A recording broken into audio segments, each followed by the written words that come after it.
Hello everyone, how are you all doing? Hope we're doing good today. Yeah, so today is gonna be a good moment for Kimochii Classroom. I'm probably not gonna be streaming it the whole time, but yeah, let's see where we're gonna go with this. And let's see if we can reach an ending. And once we do, what kind of ending it will be.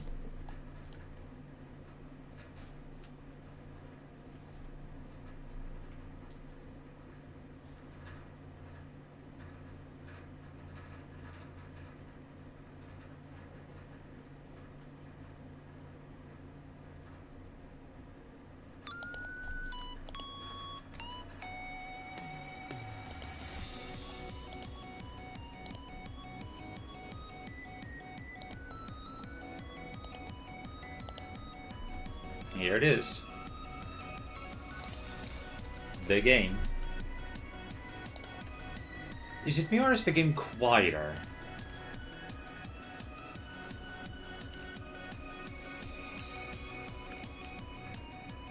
Hold on, allow me to do something here.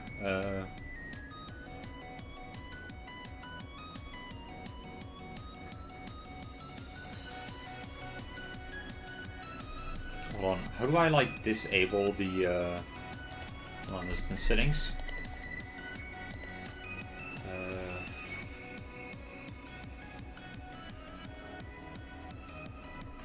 In game.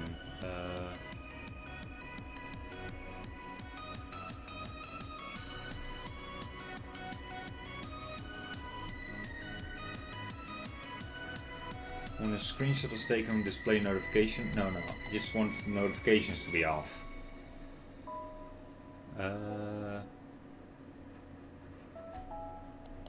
in chat? Hold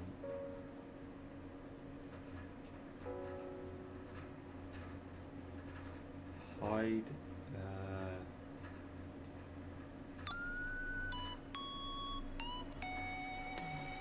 No. Hold on.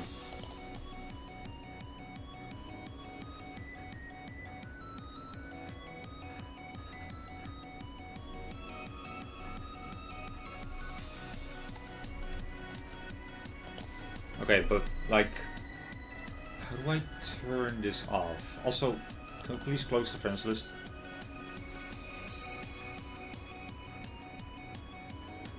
Yeah, like how do I disable this?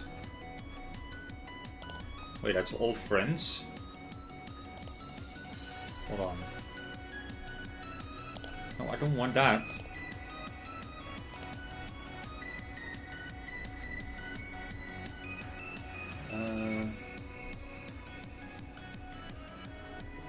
Wait, I think this is something I have to do in Steam itself. Hold on. Steam settings, notifications.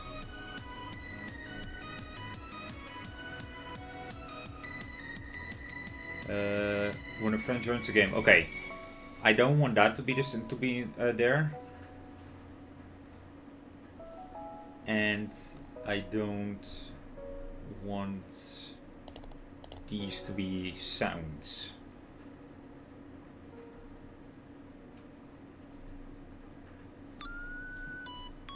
Alright, then that should be good. So now we go here. I sleepily press the off button on my alarm clock and open my eyes. I check the time. 7:30 AM. Damn, I gotta get up. I throw my blankets off and start getting dressed. Once I think I've got everything on, I run over to the mirror. Pants and belt, check. Shirt, check. Jacket, check. Okay, good to go. I hurry back over to my desk and throw all of my books into my bag. Then I zip it up and hurry downstairs. Expected to see she eating breakfast, but she's not here. My eyes move to the kitchen table, where I notice a plate with 2 pieces of French toast and a note. I take the note off the table. Meant to tell you last night, but I have to go in early for my club this morning. See you after school. Maybe this has something to do with those biscuits she made last night. pick up and take a bite of the French toast. And it's stellar as usual. Glance over to the clock. It reads 7:50 AM. Oh man, I have to... Wait. Actually, that's not bad at all. I should be able to take my time walking today. Guess I got ready pretty quickly. I mosey over to the front door, put my shoes on, sling my bag over my shoulder, and I head out. I'll take the normal route today. As I'm walking, I see a couple other students from my school walking in pairs or small groups. A lot less than I'm used to seeing in the morning. Maybe the heat is so bad they all got taxis. I wipe the sweat already forming on my forehead. I don't see anyone. I don't. Wow. I don't see Anna anywhere in my way either. So I'm guessing our morning schedules didn't line up today. When I'm about halfway to the school, something catches my eye. There's a simple public bench sitting under the shade of a large tree. It's a tree that I pass by almost every day, but I notice someone standing and looking up at the tree with a blank look on their face. It's a girl wearing my school's uniform. Is that? As I get closer, I confirm. That looks like Felicia. I wonder what she's doing staring up at a tree. Part of me wants to walk up and ask, but I really don't know her at all. But curiosity gets the better of me and I decide to approach her. Not entirely sure how to best start up a conversation, I just give a simple greeting once I'm within a few meters of her. Hey, you're Felicia, right? She glances at me for about half a second before focusing her attention back on the tree. Maybe I should just introduce myself. I know we haven't talked much, but I'm Simon. We're both in the same class this year. Class 201. She doesn't even look like she heard me. Try again. It seems like you're really focused on the tree. Is there something important about it to you? And still nothing. This is awkward. I follow her line of sight to try and see if there's something in particular that she's looking at. It just looks like a normal tree to me. I wonder what... Wait, what's that? Something's hanging from one of the benches. Looks like a school bag? I look back at Felicia and notice that she doesn't have any kind of bag with her. Hey, this might be a weird question, but is that bag up there yours? She glances at me again, but quickly goes back at staring at the tree. I think I might have seen a slight twitch in her eyebrows. Is that bag really... I don't know why, but kind of on impulse, I set my bag down, walk over to the tree, and start climbing to it. I've been climbing trees since I was a kid, so this kind of thing is a simple task for me. I managed to climb up, grab the bag, and climb back down in just under a minute. Whew! Got it. As I walk back over to Felicia, I hold out the bag out to her. Here you go, this is yours, right? Her face is still mostly expressionless, but I can definitely tell that her eyes are a little wider than before. She looks slightly surprised. She still doesn't respond to me, but quietly accepts the bag. I'd really like to know what caused her bag to end up in a high in a tree like that. Hey, so how did... But before I can finish what I'm saying, she nods her head slightly towards me before turning around and walking away. To the other side of the street. Damn, that was so awkward. I can see now why she has the reputation of being unapproachable. I decide to stay on this side of the street for the remainder of my walk to school. Once I arrive, I head straight inside my classroom. As I head to my desk, I pass by where Felicia is sitting. And as usual, she doesn't look at me. What's not so usual though, is that her expression is something other than emotionless. It still isn't obvious, but she almost looks upset? Felicia has her bag open on her lap, and she's looking through it in a slightly more urgent manner than if she was looking for a pencil or something. If I hadn't seen her this morning, I might have worked up the nerve to ask about it. But thinking back to the painfully uncomfortable interaction earlier, I decided to leave her be. As I sit down at my desk, Anna greets me. Hey, Simon. Hey. I glance back over to Felicia and she's still looking through her bag. Listen, Sorry about last night. Anna's sudden apology catches me off guard. I look back to her. Huh? What are you apologizing for? About the whole incident with Chico? Sorry if I made things awkward for you. What are you talking about, awkward? Maybe for a minute, but it's not a problem at all, don't worry. She just likes to joke around. You know she'd never take things any farther than you or I were okay with. If you're worried about it though, I can talk to Chi and let her know that... No, it's okay. Sorry, I didn't mean to imply that I don't trust Chico to... I mean, I was just worried that it might make things more of a pain for you to... But not to say that, like, Chico is a pain or anything. Anna. I just started thinking, and then I got a little worried that... Anna. She stops and looks at me. The worry on her face is obvious. You didn't do anything wrong, I didn't do anything wrong, and nothing is going to change. I chuckled to myself thinking about it. She's always pushing us together. You and I both know she's never going to stop that. It's not anything new, it's just harmless fun.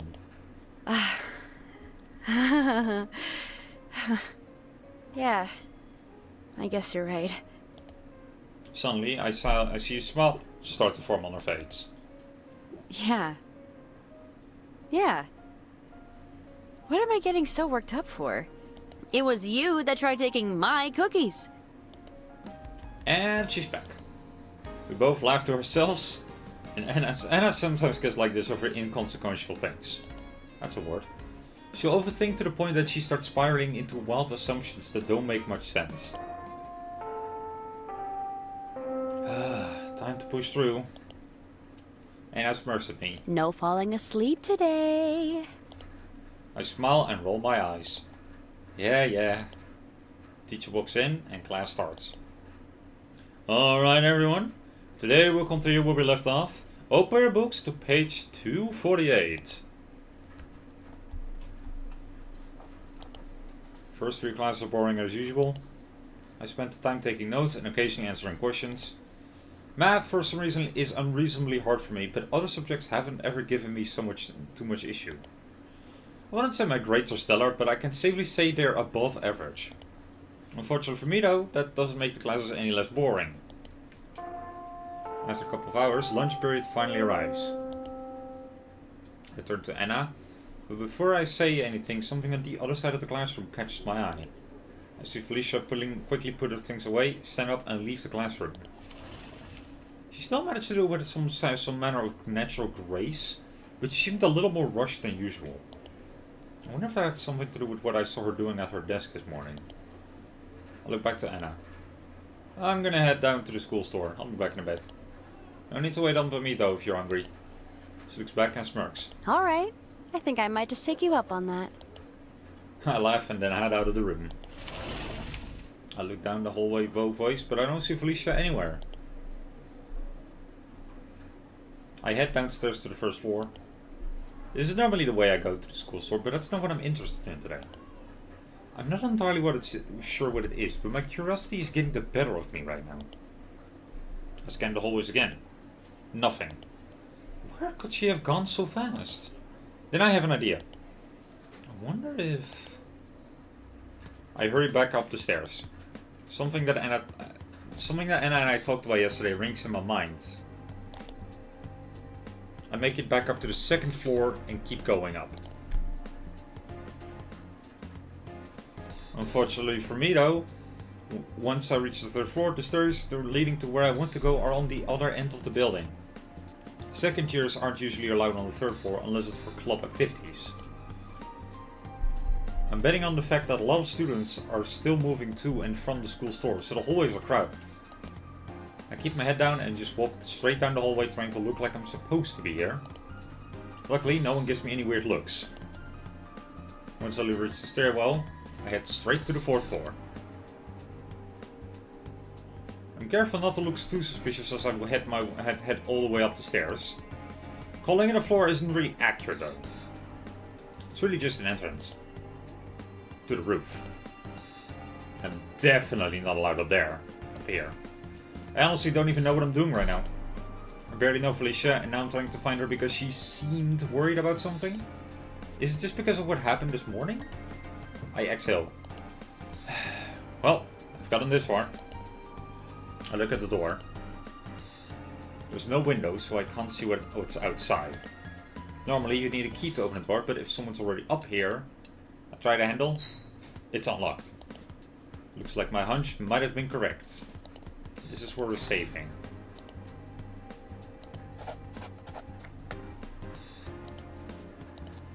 I slowly open the door and peek outside. Oh wow. On the far side of the roof I can see a figure standing facing away from me. Oh, there she is. I was right, it's Felicia. I scan the rest of the roof. Nobody else inside, but seeing the roof firsthand, I can understand why you need to get permission to come up here.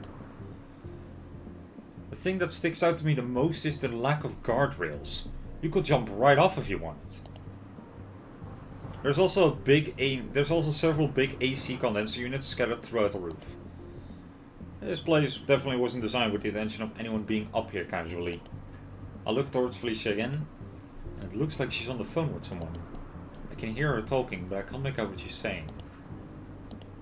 What am I even doing here? What's my end goal? Did I want to ask her directly what's going on? Did I want to eavesdrop? Was there even anything going on? Whatever it was none of my business. If there was ever a time to turn back, it was now. But my curiosity got me this far, and at this point it was piqued. Without considering the consequences too heavily, I decided to try and get close to where Felicia is standing. Crouching and keeping a close eye on her, I quickly make my way over to one of the condenser units and lean up behind it. I'm now probably around 20 meters away from her, and I can feel my heart beating in my chest. Now that I'm closer, I see her holding a phone up to her ear. Appears to be a simple flip phone. It isn't exactly unheard of for students of our age to be using flip phones, but it's much more common for everyone to be using smartphones. And given Felicia's position as the daughter of the owner of a massive corporation, I would expect her to be using one as well. I realized that my interactions with Felicia up to this point have been so few and far between that I have no idea what kind of phone she uses, or if I've ever even seen her using one at school.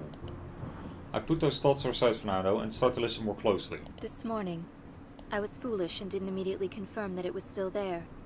I take full responsibility for my error. Yes, I have two in mind. No, I believe that a culprit is more likely. I would not make a mistake that careless. What is she talking about? From the comment about something being still there, I'm beginning to lean more into my hunch that Felicia lost something. What does she mean by culprit? I keep listening. Only somewhat. I see them often, though. The others I am unfamiliar with. I took some discreet pictures this morning. I will send them to you now. Of course, I apologize for the inconvenience. Thank you. I will handle the student if needed then. The student? Who's she talking about? Is she talking about me? Yes, of course. I will retrace my steps before any kind of confrontation. Understood. I realize that time is of the essence. Yes, I will contact you as soon as I have any updates. She pauses for a bit longer. Yes. I understand the consequences. Goodbye. Felicia suddenly ends the call. She closes her phone, turns and begins quickly walking towards the door. My head is still peeking out from behind the condenser box, so I panic a bit as I scramble to go back to hiding. Her footsteps stop. Sounds like she stopped walking. Uh-oh. I know I didn't make that much noise. Did she actually hear me? My heart is beating out of my chest. I hold my breath and stay completely still. After what feels like several minutes, she continues walking. As she comes closer to where I'm sitting, I suddenly move to the other side of the condenser box just as she passes by. Thankfully she doesn't stop again. But I don't stop holding my breath until I hear her open and close the door to the roof. She never looked back, so it seems like I'm in the clear. I finally exhale and let myself breathe. Damn, that was close. I was hoping I'd have an answer to my questions after coming here, but now I'm just more confused. After all that though, I decided that this is definitely none of my business and way out of my depth. No more following Felicia around. After waiting a few minutes, I head back to the roof door. Then I try pushing it. Well, that's just great. Felicia locked the door behind her. This is really bad. I'm stranded in a restricted access area with limited time to get back to class. I hurriedly scan the roof for some other way down. My eyes land on a ladder hanging off the side. It looks like a fire escape. I'm so screwed. The next 10 minutes could only be described as the most stressful in my life.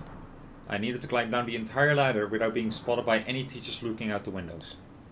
So at every single floor I waited until I thought no one was looking and then quickly climbed down past the windows. Slowly but surely, I made it past each floor without any alarms going off.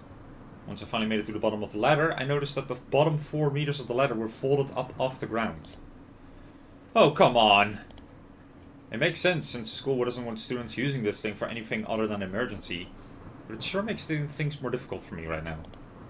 I don't want to fall too far and break a leg, so I climb down and hang from the bottom rung of the ladder with my hands. Here goes nothing. I begin talking under my breath to pump myself up. 1, 2, 3. Yep. I let go of the ladder and brace myself, trying to fold my legs as I land. Ha! I pause for a second to make sure nothing is twisted or sprained. Looks like I'm good to go. I scan my surroundings. Good. Looks like no one saw me. I looked at my watch. Still about 15 minutes left for lunch. Guess I'll just head back in through one of the side doors. Hopefully it won't look too suspicious. Thankfully, no one seems to pay me any mind as I make my way back to the classroom. When I finally get back on my desk and sit down, I realize I never ate lunch. And it gives me a smirk. Not feeling hungry? I laugh out awkwardly. Yeah, I guess not. The line was so long and I got tired of waiting. Oh yeah, I'm sure. How did Felicia like the line? Damn it. You know, it'd be great if you could stop catching on to everything I do so easily. And I laughs. You know that's not gonna happen anytime soon. I can't help but chuckle along with her. Yeah. Should I bother asking you any more than that? For now, let's just leave it alone. Alright then. Back to the grind. More like back to hell. I pull out my physics textbook as the teacher enters the room. I hate physics about as much as I hate math. Mostly because physics has a lot of math in it. As the teacher begins talking, I start writing notes in my notebook. We've been learning about how sound waves travel. We'll take a few minutes to review some problems from yesterday. Then the teacher suddenly asks us a question. Does anyone remember how fast sound travels through the air at 20 degrees Celsius? The teacher looks at me. Simon, why don't you answer? I stand up from my chair. How fast does sound travel through the air at 20 degrees Celsius? 233 meters per second. I remember reading a guide, and that is the correct answer. That would be 343 meters per second. Correct. Nice. I'm definitely going to remember that for the midterm. Next, what is the formula to calculate the distance a sound wave travels? Another one? Wait, I think I remember this one. So, the formula to find the distance a sound wave travels. Okay, this is. I don't remember this answer, but I will definitely. Okay, so it's velocity, and then the time. Distance can be found by multiplying the velocity of the sound wave by the time it takes to travel the unknown distance. Correct, very good. Nice! The math gave me trouble, but my memory works well enough. I sit back down. Teacher continues. Let's try an example problem. He writes a problem on the board. The time it takes for a sound wave to hit a wall and bounce back is 0.4 seconds. Assuming that the temperature of the air is 20 degrees Celsius, how far does the sound travel from its point of origin to the surface of the wall? I furiously start scribbling down the problem on my paper. Let's see. 20 degrees Celsius would mean 343 meters per second. And 0.4 seconds to go to the wall and back would mean that it would take only half my thoughts and result when I see Anna quickly raise her hand. Anna, do you have the answer? Yes, sir. She stands up. The answer would be 68.6 meters. Correct. Can you walk us through it? Of course. It takes 0.4 seconds for the sound to reach the wall and bounce back. So the time it takes for it to reach the wall is 0.2 seconds. That's the value for time. Then, using the velocity of 343 meters per second, we multiply it by the 0.2 seconds for time. This leaves us with 68.6 meters. Very good. Let's look at another problem. Anna sits back down. When it comes to anything math related, Anna excels. I wonder how her math grades compare with Felicia's. Or is it the class proceed to normal? I stretch my arms in the air. Finally done! I am so hungry. No wonder. You didn't eat any lunch. Yeah, kind of regretting that now. Do you have a shift tonight? Yeah. Figured. Here. Anna suddenly tosses something to me. Whoa! It bounces around in my hand, but I managed to catch it. It's a handmade rice ball. What is? I figured you'd be hungry, so I saved this for you. It doesn't compare to Chico's cooking, but I'm still pretty confident in myself. Wait, you didn't have to save... You're right. I wanted to. She interrupts me. You're welcome. Thanks, Anna. I appreciate it. Her face brightens. No problem. You gotta go, don't you? Look at my watch. Yeah. I gotta get going. As I stand up on my back, I quickly turn back to Anna. Thanks again. See you tomorrow. She smiles and waves at me. I hurry out of the school and towards the bar.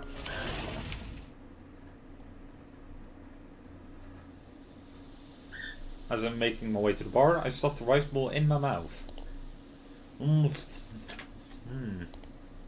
This is good. I need to find some way to pay her back for this later. I arrive at the bar with a few minutes to spare. I head inside and wave to Mayu as I make my way to the back room. Once I've clocked in and gotten changed, I head out to the front. I see Mayu talking with the boss. I'm not just sure I like it anymore. If we put the spirits on this end and we then ease into the wines as you look closer to the center, I think the colors would look more appealing. Are you sure? I really like the look of the vodkas together in the center. We're pretty well known for our vodka mixes. Good point. Then how about vodkas in the center with the wine surrounding them? Anything above 10% can go on the right, and anything below we put on the left. Now you're definitely making things too complicated. I have no idea what you're talking about. The boss notices me walking over. Simon, good to see you. Glad you could make it. Well, it's my job, sir. The boss smiles. That it is. I can't help but laugh. The boss is always like this. Could you go wipe down that group of tables over there? Of course, I'm on it. When you're done, come back over here. I want to hear your opinion on this.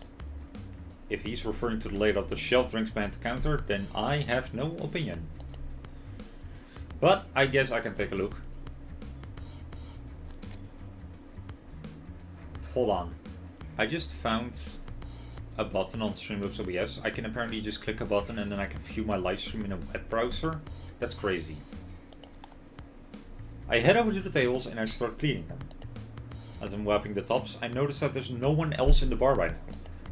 That's probably why the boss and Mayu have time to have the conversation they're having. Although knowing the boss, he'd probably just have the same conversation with any customer willing to listen, if there were any here. The thought makes me chuckle to myself. Once I'm finished, I make my way back to the counter. What did you want my opinion about, sir? take a look at this. He motions to the back bar.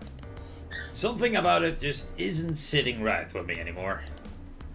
And I decided today that it's time for a change. So, son, do you think the top shelf should be the spirits and the bottom right should be the gin, or the opposite? What? Well, or would it make more sense for the rum to be on the bottom right? Because to me, it seems like the rum could fit anywhere on the bottom shelf. Ah, well, of course, sir, but I don't actually know. But in that same line of thinking, could our whiskey selection be nice somewhere on the bottom shelf? It could help accent the outsides of the drink selection. Are the whiskey bottles the one with the... I got it! The vodka has to be front and center since it's what we're most well known for. And the wine is our most popular drink on Sundays, so those two can be split half and half down the center of the top shelf. Then we can put a rum and gin on the outsides of the bottom shelf, with the spirits filling in the... I have no idea what he's talking about. Boss? The whiskey should go on the top shelf, because of how nice our whiskey bottles look. Now that's a good idea. I glance over at Mayu, who's just sitting and who's just smiling and enjoying the show. And of course the sake can sit right over here on the top shelf. Yes, this would be perfect for the look of the back bar. What about our tequila? Shouldn't that be somewhere on the top shelf? Suddenly, Mayu chimes in. Ah, of course! The tequila! How could I have forgotten? The tequila should go on the top shelf. Which means we need to pick somewhere else for the sake to go. Or perhaps it could be placed right next to the spirits. No, that wouldn't make any sense. I look at Mayu again. She gives me a wink. We need to rearrange our thinking. If our vodka mixed drinks are our most popular selection, wouldn't it make sense for the vodka to be at eye level on the center shelf?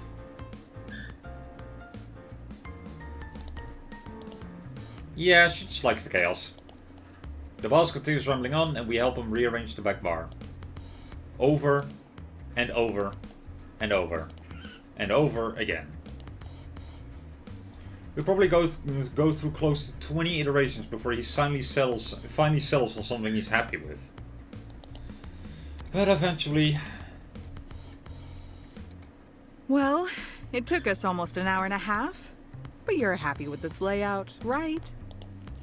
This is just what we needed to get the back bar spiced up again. We have the vodka here, and the spirits here, and the sake is... Hey, does this look kind of... Then the tequila's here, just like... It's the exact same position as it was before we started.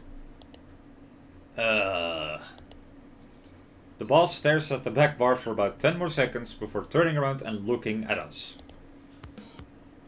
That it is! Looks like no change was needed. He gives us a big smile and a thumbs up. Mayu puts her hand over her face and I start laughing. Today is just business as usual. It isn't until around 6:30 PM that more customers start coming into the bar. As usual, I'm taking orders, Mayu's making the drinks, and the boss is doing both. Alright, just to confirm, your order is 2 house beers, 1 vodka cranberry and 1 gin and tonic, correct? That sounds right to me. Wait, actually, can you change mine to a vodka cranberry as well? I'm not really in the mood for a beer. Oh, of course, 1 house beer, 2 vodka cranberries and 1 gin and tonic. Well, we'll help this out in just a minute for you. Go back to the bar and give Mayu the order sheet.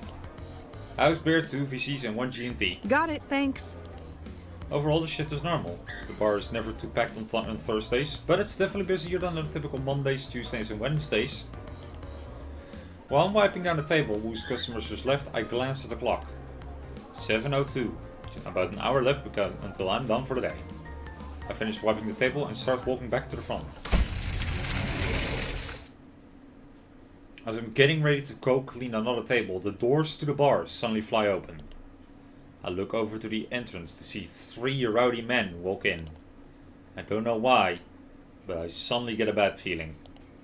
I looked over at the boss and Mayu. The boss continues casually wiping a glass that he's holding, but his posture looks less relaxed, and Mayu's expression also looks tense. Guess I wasn't the only one who felt it. My gaze returns to the three men. They pick a table in the middle of the bar and they sit down. One of them throws their feet up onto the table. All three of them appear to be delinquents, probably in their early 20s, and they look like they get into fights regularly. It takes me a minute to remember that I'm supposed to go over and take their order. I glance back at the boss, who's giving me a slow nod. He has a serious look on his face. I've never seen him look like that, but I can tell he's warning me to be cautious. I turn to grab my order notepad from the counter. Hey!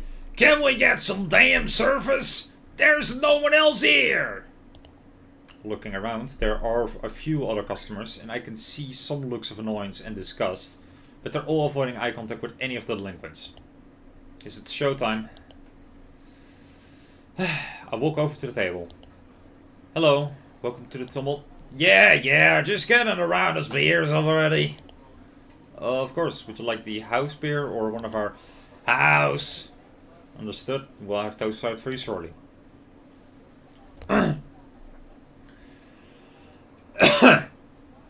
Sorry. As I walk back to the bar, the three men all start talking and laughing loudly. I didn't need to bother writing anything down. Just 3 house beers. Yeah, no problem. Mayu has an annoyed look on her face. What do you think? She's responsible for filling up the glasses. Let's just hope they're nothing more than nuisances. She hands the 3 beers to me. Here you go. Maya leans close to me and starts talking in a lowered voice. Keep an eye on their arms and legs. Don't let them try any funny business. I silently nod back. I take the drinks and walk back. Once I reach the table, I start handing out the drinks. Thank you for waiting, here are your drinks. The men don't even look at me as I set the drinks down. They just keep talking loudly. And as I'm moving the place down the last drink, one of the men suddenly sticks out one of his legs. I quickly adjust my movements so as to step over it. He suddenly clicks his tongue and makes an annoyed expression while looking away from me. Good thing I was ready for it. I set down the 3rd beer and walk back to the front. Mayu smirks at me. Nice move. I smile back. Nice heads up.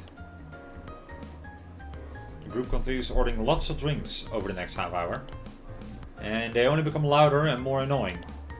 The boss has thankfully been alternating with me whenever we bring drinks out to them, but it hasn't stopped them trying to screw around. I've managed to dodge at least 2 more attempts at them trying to accidentally bump into or trip me while I'm carrying the drinks.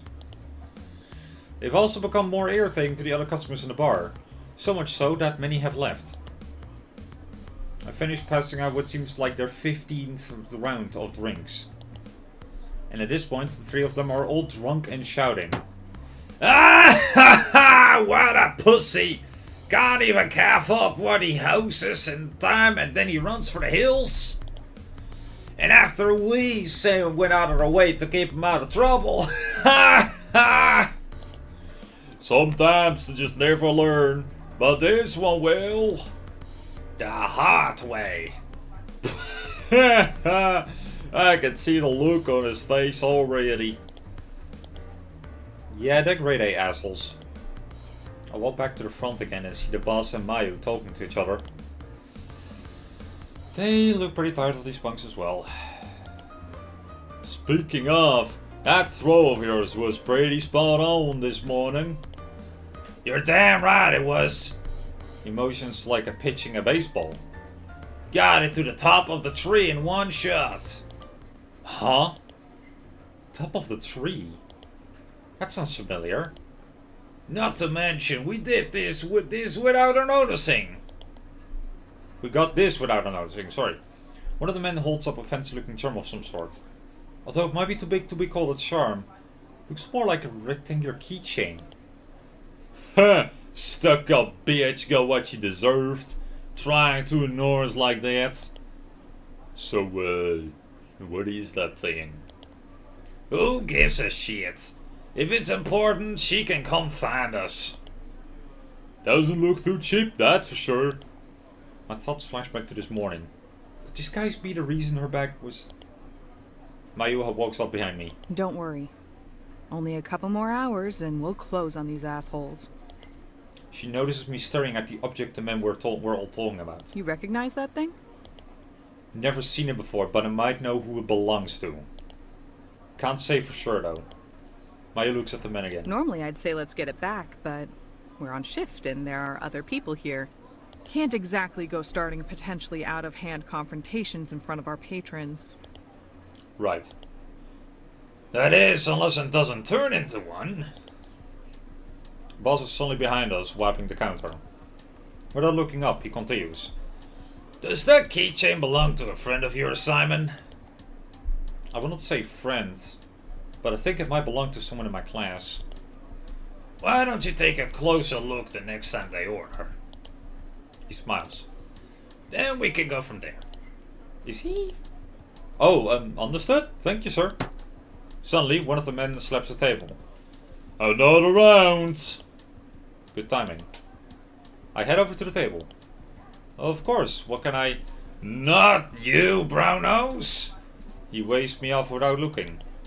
Hey, babe! I want to talk to you! None of them even looked at me once. All three of them are obviously intoxicated. And I glance back at Mayu. She's keeping a professional face, but I notice her eyebrows twitching. This is actually a good chance though. They're all distracted. My eyes move to the keychain, which is now lying on the table. I can make up 2 layers on the face upside. F.A. I bet money that those stand for Felicia Arison. That is all I needed to see. I walk back to Mayu and the boss. It's hers. I'm almost sure now. Another one of the men calls from across the bar. Damn, not all looking at her, she's fine. Yeah, come keep us some company and take our orders, why don't you? Maya's having a hard time hiding her annoyance now. She's pissed. The boss calls back to them. Of course, we'll send over the drinks in a minute. As he begins filling up 3 more glasses, he starts talking in a quiet voice. Alright, let's get it back from them. Really? Are you sure that's the case, sir? I'm pretty damn sure about it. The boss looks at Mayu and me. These hooligans are harassing 2 of my employees. Of course I'm sure. And I've got an idea. The boss gives us his signature smile. Guess we're on. Mayu, why don't you bring him the next round of beers? Oh, and did I mention that I bought us a new floor steamer last week? Mayu looks at the boss and a cheeky smile forms on her face. No, I don't think you did. I'll keep that in mind. And Simon, could you please bring him an extra round? It's on the house. For being such great customers. I'll be right behind you. These 2 suddenly became a lot more intimidating. Good thing I'm on their side. Of course, sir. But what if things go sideways? The boss gives me a knowing look and comes a little closer. I believe you already know the answer to that, Simon.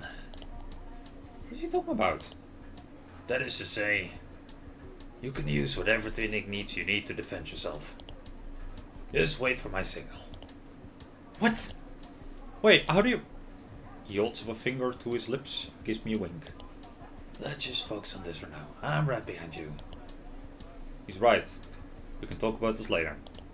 First, the keychain. You guys finished yet? Let's do this already. Mayu's ready to go. The boss hands us 3 beers each. Don't worry. These are the plastic ones. He smirks. But if a glass or 2 happens to get broken, I'll be fine.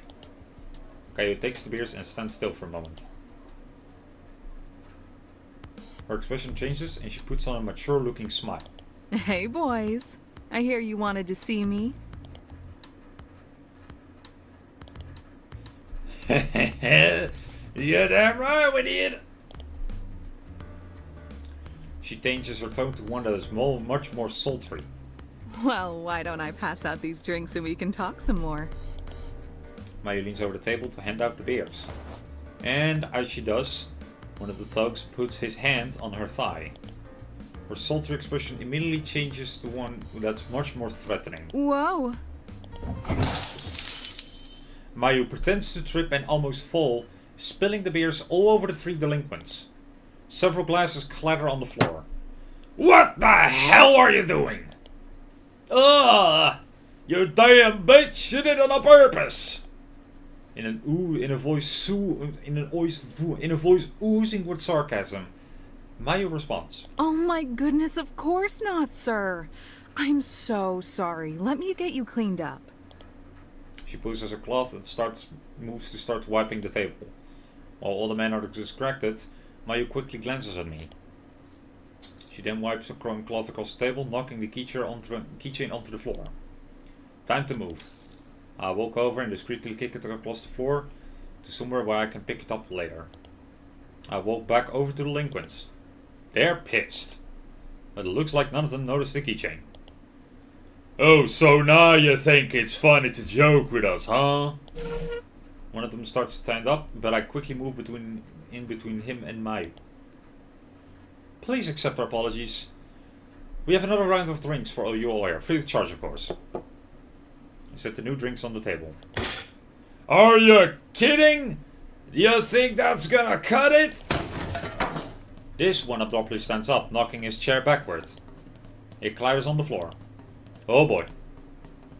Mayu stops wiping the table and quickly takes a few steps back. The boss approaches. He bows to the 3 men. Our most sincere apologies. Please allow us to make it up to you. Please order anything from the menu and it's on the house. None of them are pleased. This guy's funny.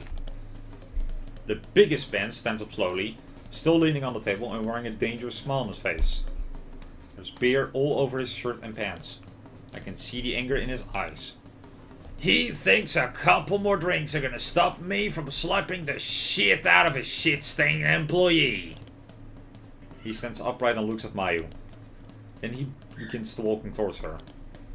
Please, sir, there's no reason to escalate this into anything unnecessary. One of the other men responds. Unnecessary? This bitch needs to be taught some manners. He cracks his knuckles. This man starts to approach where Mayu's standing as well. She slowly backs away. Mayu's keeping a confident face, but I can tell she's starting to get nervous. As the men close the distance, I see the biggest one's hand turn into a fist. This is bad. I need to move. He raises his fist into the air. I need to get in between them. Behind them! If that's not the signal, then I don't know what is. I move into action. The boss moves behind the biggest man, and I follow his lead and put myself behind the other one. Huh? My body feels like it's moving on its own. I grab his arm and move to twist it behind his back. What the? This is something I practiced 100 times, but I've never needed to use it on someone this big before. Up! Ah! I see the biggest guy go down. Mayu! On it. I hear Mayu and the boss calling to each other, but I can't focus on it. My heart is beating out of my chest. I kick at the man I'm holding his legs to knock him off balance. You little! But he's stronger than I anticipate, and his elbow swings back and clocks me across the cheek. Ah! Damn, that hurt. I can't let go now though, so I try again. This time I use more strength. With a well-placed duo of kicks, I manage to get his legs to buckle. Shit! I move to push on my way downward. Ha! Ah! I managed to get him down onto the floor and position myself on top of him. Thanks to him being drunk and to the fact that I had the element of surprise, it wasn't as difficult as it probably could have been to get him down. Ah, what the fuck are you doing? The boss has the biggest man pinned against the table now. I quickly look over at the third man who looks extremely disoriented.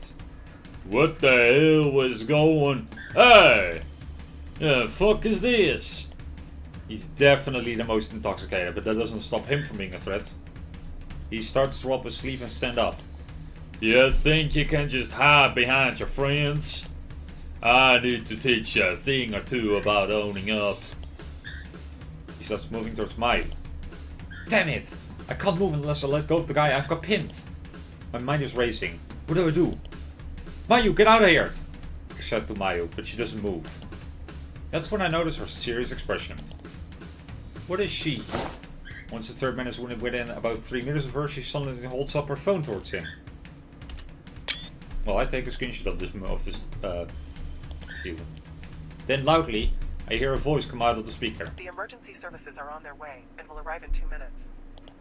Ooh! He freezes. Shit. I think it will be best if you three left. Now! The boss looks at me and nods. We both let go of the 2 men we have pinned down. As the biggest man stands up, he slams the table. God damn it! He looks at the boss, rage in his eyes. Don't think for a second that you're getting out of this one, old man! It looks like he wants to crack the boss across the face. I start to ready myself in just in case he tries anything. You shithead surprises! That won't happen again! Come on, let's finish this. 1-on-1. The boss still hasn't moved. The linguist's face turns to one of dark anger. He lowers his voice. You got lucky this time. Come on, boys. Let's get out of here.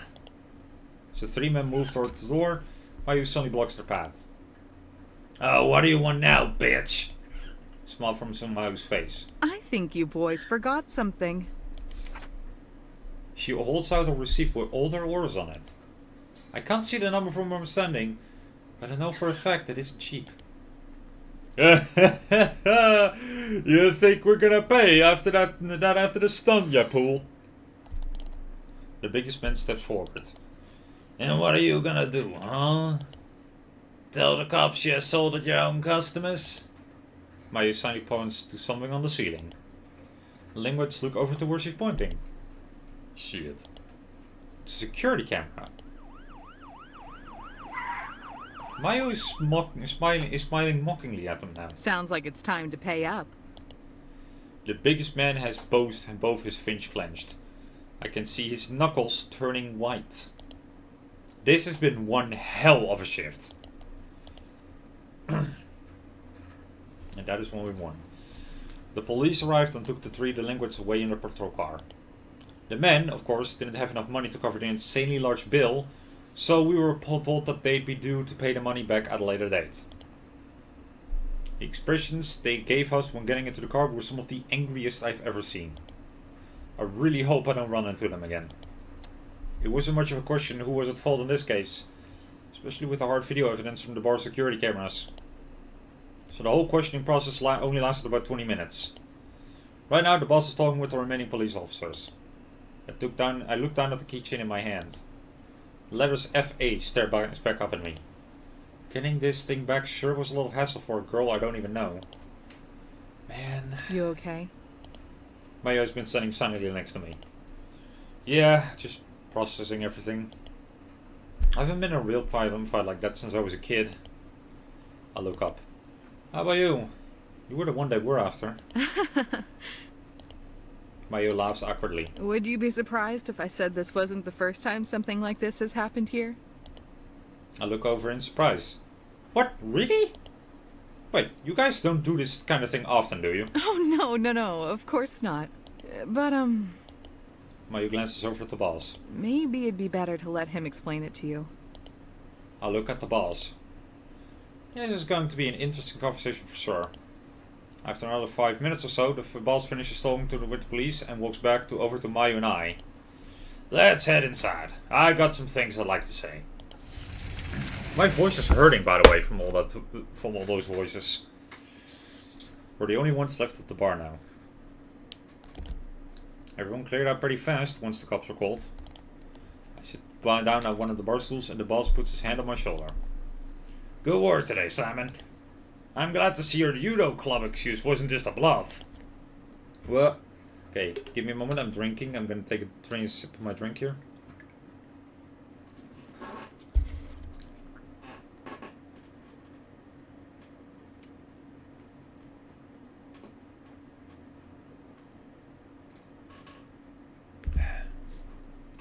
Okay.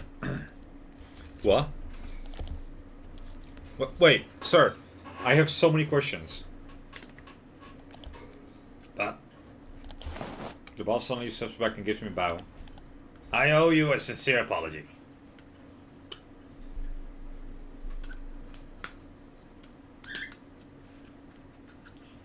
The boss is a real one, by the way. I wish he had a name.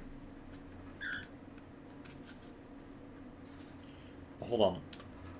I have trouble closing this bottle. There we go. The cap didn't want to stay on. And, like, what do you? I put you in a position that puts you in danger. And while I'm certain I would have been able to prevent things from going any further, you still got injured because of me. I gently put my hand to my cheek. I can feel a lump, and as soon as I make contact with it, I feel stinging pain. Ah! If you feel that because of this incident, if you feel that because of this incident you no longer like to continue working here, I understand. I'm happy to keep you on the payroll while you look for a new job. What in the world is he talking about? Quitting? Wait. Sorry, I just need to process all this. First, how in the world did you know I can do judo? And does this kind of thing happen often here? I've been here like 5 months now and haven't seen anything like it. But Mayu said that this isn't the first time something like this has happened. Mayu, who's been sitting at a nearby table drinking some kind of alcohol, stands up. She gives me her usual smile. The boss is a 9th degree black belt in judo. What? It was one of the first things he noticed after your interview. Understanding who can't and can't do the art I've trained in for 38 years comes as a package deal with the experience. 9th degree? I laugh awkwardly. I guess me saying what I did in the interview didn't help to curb your suspicion then. He smiles at me. Can't say that it did. His face then becomes serious again. But that doesn't excuse the fact that it was unreasonable for me to put you on the spot like I did today. So, if you would like to terminate your contract here, I am just absolutely not. I'm firm in my response. Oh? You both have done more than enough for me in the time that I've been here. A little bruise on the cheek isn't gonna scare me off.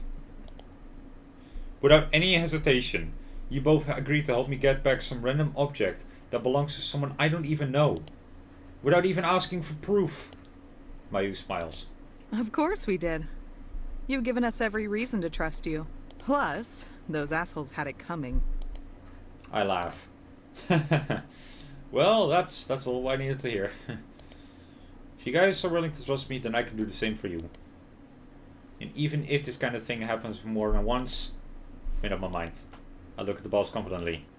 I'd be happy to continue working here. The boss flashes a big smile. I knew hiring you was a good idea! May looks over at the boss. You know, you still haven't told me exactly why you hired him in the first place. Especially considering he can't drink yet. She looks back at me and smiles. Not that I'm complaining, of course. I believe that's something you need to ask Simon about first. Well, it's true that I asked the boss to keep some of the things I said during my interview a secret. I realized now that it was mostly just me being paranoid. After 5 months, I definitely, trust Mayu enough to give her an explanation. Well, I guess now is as good a time as any. I don't really know why the boss hired me either, but I can at least tell you what I said in the interview. Mayu takes another sip of a drink. She has an excited look on her face. Woohoo! All right. Spill the beans. Maybe a little too excited. Well, let's see. So I came across one of the boss's business cards by chance when I was shopping for something in a nearby mall. What? No! I'm interrupted immediately. Ho ho, is that the sign of victory I hear?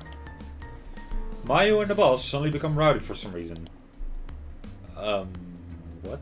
Simone, please tell me you're lying. There is no way you found this bar through that stupid business card stand. The boss literally found it in some random newspaper ad, and then decided it was a good idea to pay for a crappy little stand to leave his business cards on. In some random corner of a mall. I laugh. Well, I guess it was kind of an odd place to find a business advertisement. But, yeah, that's really where I found it. Damn it. Mayu looks defeated. What's the big deal though? Did you guys have some kind of bet going or something? That's exactly what we had. And I believe I just won. Ah, yeah, I'll pay up later. The boss smirks. I'll hold you to it. Mayu turns back to me. Anyways, Simone, what were you saying? These two are like a comedy duo. Oh, right. It might seem weird why I decided to call the boss at all given the weird place I found the card in. But it was actually a pretty great option for me. I needed a job that I could keep hidden and will not accidentally be discovered at. So I gave him a call and asked if he would consider hiring someone part-time. Mayu tilts her head. Hidden from who, exactly? I scratched the back of my head. My little sister. Mayu's expression suddenly turns into one of intrigue. Oh, now that's interesting. She's part of her junior high school's light music club. They only have 5 members, so the club fees are all split between them. Or I guess they should be. Realization lights up on Mayu's face. Oh, I get it. You're secretly paying for everything, aren't you? She caught on fast. Yeah. Quite a gentleman, isn't he? That's a lot of pressure for one guy, though. So why in the world are you paying for everyone and not telling them? A few months after my sister joined the club, she said something about it potentially closing down. Because of how small the club is, the school decided to allocate a lot of the club's budgets to other places. And they still assist with school festival related stuff, but everyone's club fees increased a lot. And my sister told me that not everyone has enough money to pay the dues every month. It kind of seems like they're trying to get rid of the club altogether. That was my first thought too. So I went in one day during after hours and had a meeting with the club budget staff to ask if the club could be funded externally. And they said yes. All I asked them to do was to keep the source of the money, that being me, a secret. Oh wait, guys. It just hit me. Last time we streamed this, it did, like the little sister Chico did mention that there was an anonymous, source of income that she was really grateful to. And I guess we pretended we didn't know, but I guess after all that secret source was apparently us. So yeah, we are really good. Mayu gives me an intrigued look. Wow, you're a pretty convincing guy. First junior high school staff, and then a bar owner? All for what, though? I assume you're not trying to swoon a couple of middle schoolers. Of course not. My sister really loves music. She's loved it since she was a child. And right after she joined the music club, she started practicing every single day, and she hasn't broken the chain since. Every day she's either practicing the guitar or practicing her singing. And recently I think she's even started writing her own music. I look down at the table. I don't want her to lose that. But she's too thoughtful for her own good. If she knew I was working an extra job to pay for everyone's club dues, she might start feeling guilty and try to quit. You think she would actually try and quit if she found out? Well, if she started feeling guilty about me paying for everything, she might end up wanting to quit. But if she quits, that would also essentially shut down the club for all her friends too. I don't want her to put herself in that limbo. I just can't take the chance. I look back up at Mayu. So, here I am. Judo was just something I did as a kid, and so it's not weird to my sister that I be in the judo club. That's why I can use it as an excuse for where I always am after school. So the club practice he keeps mentioning is judo club practice. Noted. Mayu silently stares at me for a few seconds, and then she smiles. I think I can see why you were able to convince the boss so easily now. I'm not even hiring you, and you've convinced me 3 times over already. But maybe you're wrong. Huh? I think you're still trying to convince yourself. My face suddenly looks much more serious. I don't know your sister, so you can convince me all day. But after hearing what you said, I don't think you buy it. To me, you just sound stubborn. What? Does she mean she's not convinced? I quickly glance at the boss, who's silently listening while wiping one of the beer glasses. What do you... How much do you care about this sister of yours? More than anything in the world. I don't know where this is coming from or where Mayu is going with this, but I answer honestly. Then why are you scared? It sounds like she trusts you. So why don't you trust her? Mayu pauses again. I don't know what to say. Everybody has secrets and everybody has masks. But if you're too scared to be yourself, then who are you really? Who are you to her when she finds out on her own? Mayu, perhaps that's enough for now. Sorry about that. Got a little carried away there. Well, I... No. Don't worry about anything I said just now. Look, you know your sister better than anyone. So I'm sure you know what's best. Jesus Christ, why did her VA just get closer to the microphone for recording that line? Mayu returns to her normal attitude, but what she said shook me. It reminded me in some ways of Anna's opinion about everything, but for some reason, Mayu's words felt like they were coming from somewhere else. Either way though, it's exactly like she just said. I know Chi better than anyone, and I know my decision isn't one made on a whim. I laugh awkwardly. No, actually, I'm glad you said that. It gives me something to think about. Mayu smiles. You know, you're pretty mature for your age, Simone.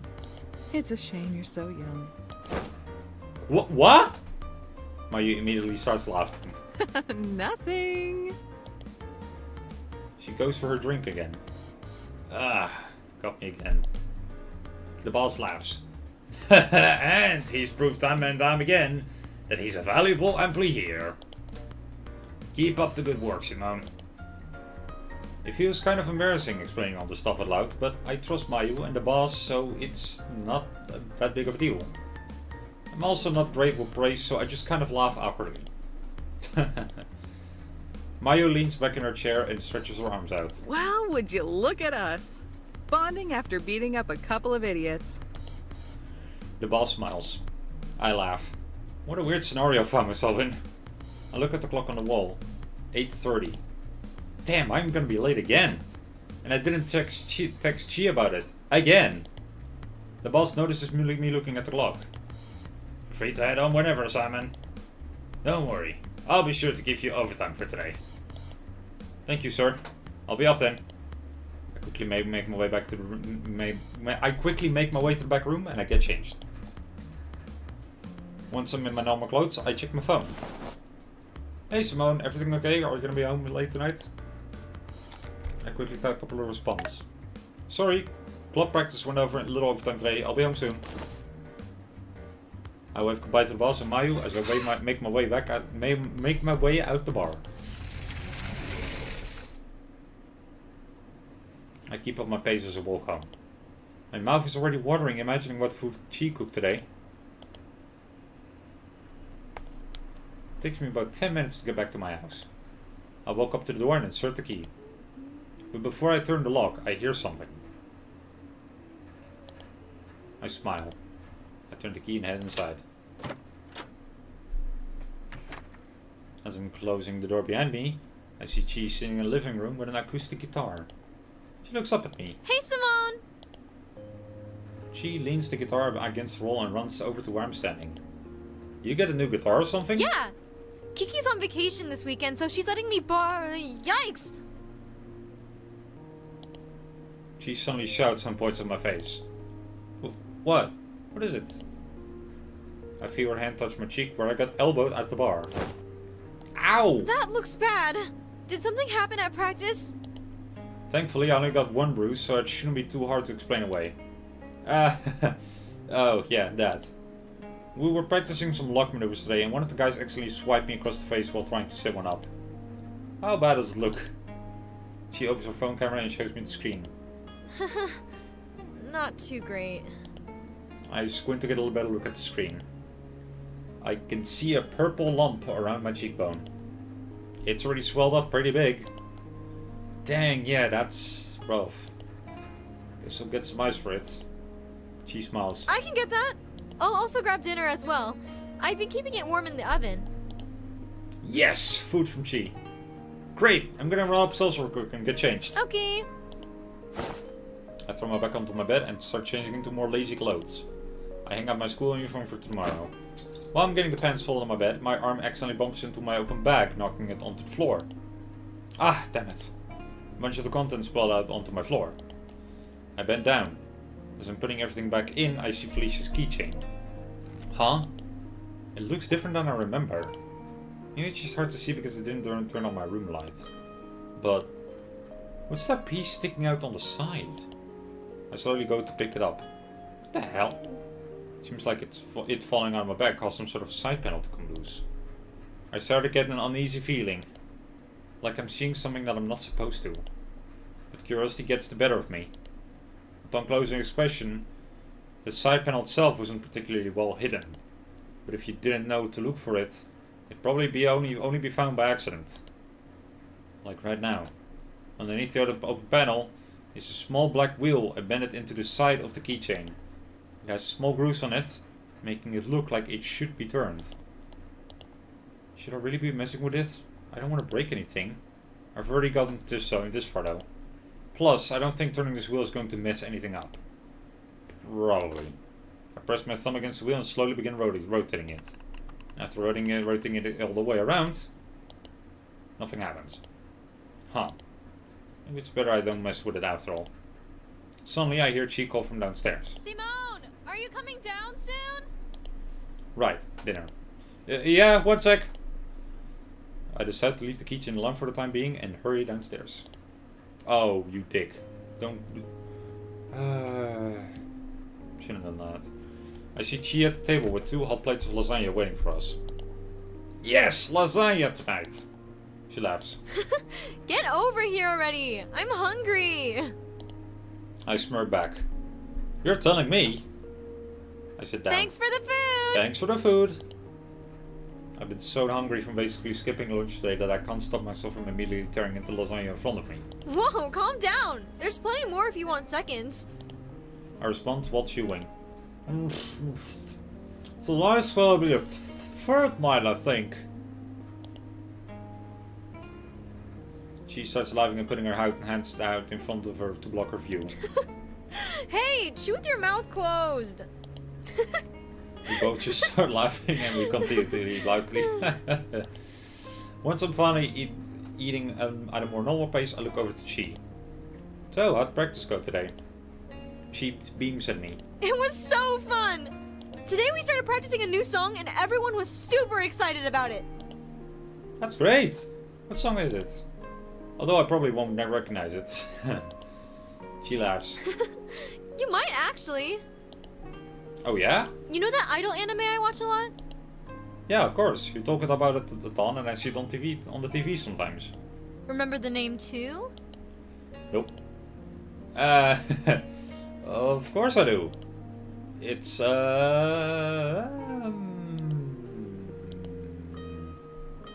She chuckles. I figured. Wait, no, hold on, I can get it. Oh! It's Kimochii's, big day out? She bursts out laughing. Big day out? Yes, I was wrong. Oh, come on, was I close? At all? Well, you did better than I thought you would. It's Kira Komachi's Idol Adventure. Then it clicks in my head.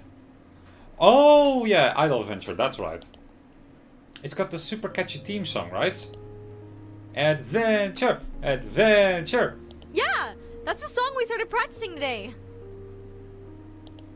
That's great, Chi. My mind wanders back to what I heard her singing before I opened her door earlier. Wait, so what were you singing earlier before I go back? Was that for the club too? Huh? You heard that? Her face starts turning red. Yeah? Oh, but it was really good. I really liked it. No, don't say anymore. She's waving her hands at me. Let's not talk about that, okay? What's gonna enter you all of a sudden? There's no need to be embarrassed. Just, could you pretend you didn't hear anything? She looks down and starts staring at her lap. Please? I pause. I can't say I'm totally surprised by her reaction. But I can tell that pushing further probably isn't a good idea, so I decide to drop it. Yeah, sure, no problem. She lets out a sigh. Thank you. You know, you don't have to be embarrassed about anything you do in front of me, right? I know. It's just...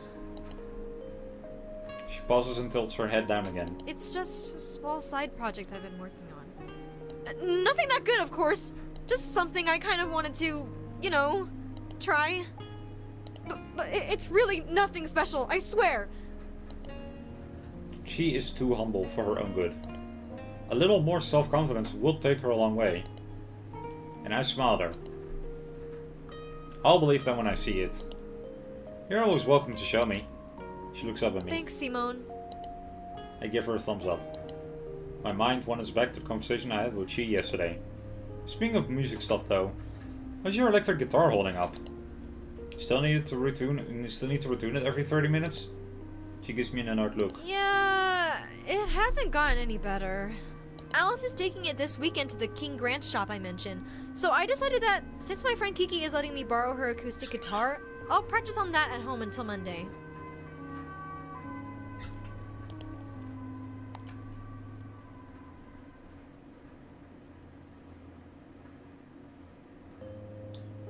Why did the music stop the moment the ambulance siren outside also stopped? Chi, what have you done? What kind of payment did you have to forfeit to make this guitar thing happen for you right now? What did you do to make this happen? Are you secretly the Sayori of Doki Doki Literature Club? That makes no sense anyway. Do you think the shop will be able to get it fixed? Yes! They definitely will be able to fix it for a reasonable price. She's talking confidently, but her expression doesn't match her voice at all. And if they can't, We'll cross that bridge when we get there. I decide to leave it at that. Got it. I put my fist in the air. Let's go, Grant! She starts laughing. Woohoo! Let's go, Grant! Our conversation carries on normally for another hour or so before she realizes she still has homework left to do. She runs upstairs and I start cleaning the dishes. Once I'm finished, I'm getting everything put away, I look at the clock. Damn it, it's already 11:30 PM? And I still have homework to do too. I take my tired legs and trudge upstairs to my room. I plop down in my desk chair and open my phone camera. I flip the camera around to take another look at the bruise on my face. Man, Anna's gonna be so pissed. She always gets angry when she finds that I'm being reckless. My eyes then fall on the homework books scattered across my floor. No use worrying about her reaction now though. I pick up the books and open the first one. First problem stares back at me. This is gonna suck. I get my pencil and start writing.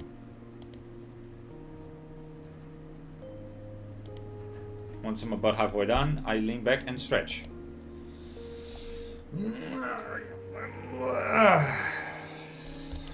I could really use a massage.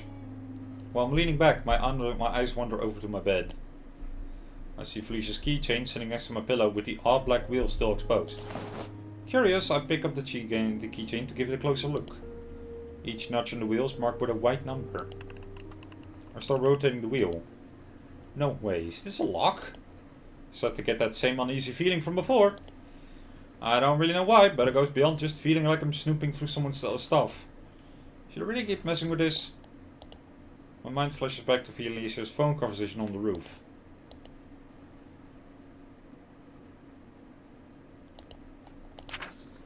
Oh, we can save here. Okay, we're gonna save right there. That's gonna be a decisive save. And we're gonna turn it. What am I doing? Why am I doing this? Why am I... Suddenly, a compartment on the end of the keychain opens up and a USB connector pops out. Huh? This is bad. I shouldn't be messing with this. My eyes slowly move to my computer. This is such a bad idea. But against better judgment, I plug the drive into my computer and I turn it on. After plugging in the drive, a single folder pops up on my screen. It's labeled simply as Arison. As soon as I click the folder, I'm met with what looks like dozens and dozens more folders and files. They're labeled with business-related names, projectiles, and even people's names. There's so much I can't even make it to the bottom after scrolling for 20 seconds on my mouse. What in the hell is all this stuff? I really should not be looking at this. I knew this was a bad idea. I need to take this thing back out. Huh? Suddenly my eyes fall on one of the folders. Felicia Arison. This is so bad. I open the folder. Her folder also has a sizable number of files in it. I realize that I'm looking for anything that might detail a sudden change in personality. Huh? I notice a file titled Reconstruction Procedure. I click on the file. A large document opens on my screen and I see lots of text and attached images of weird diagrams and charts. I don't understand any of it. I scroll down some more. Damn it, this document is huge. There must be over 100 pages in this thing. Incident report summary.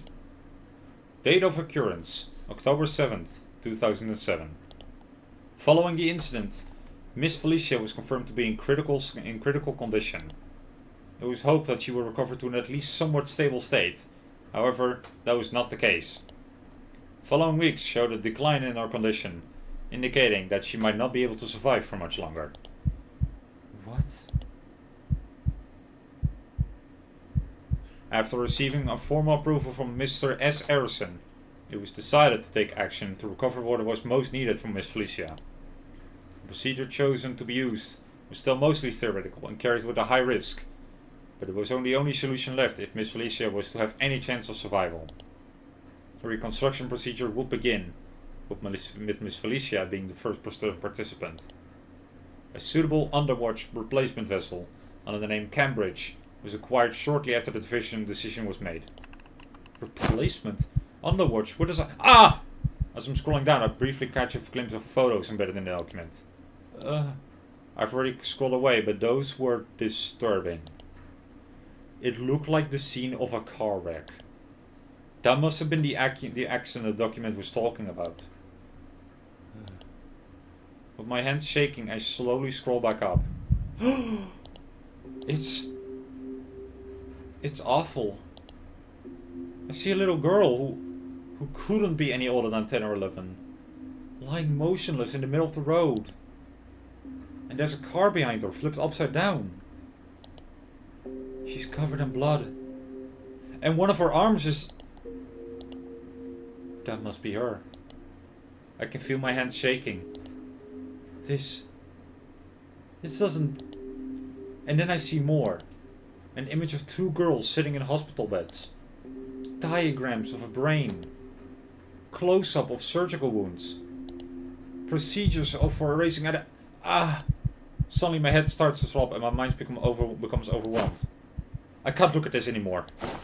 I quickly grab the drive and rip it out of the USB port. This was a bad idea. A bad idea. I close the keychain back up and I put it into my bag. And I don't want to be anywhere near that thing right now. I press and hold the power button on my computer. I need some sleep.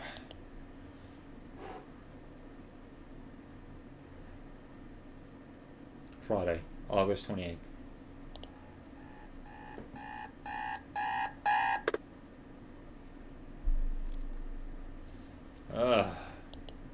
Slowly open my eyes and look at my alarm clock. 7 AM, huh? A little early to be waking up, but I can't go back to sleep anymore, so I guess I'll just deal with it. I take my time getting out of bed and moving to the washroom to brush my teeth. And I can hear Chi moving around downstairs. Of course she's awake already. Not that I mind, of course. Smell of delicious food wafts upstairs. Time to eat. I finish brushing my teeth and washing my face and head downstairs.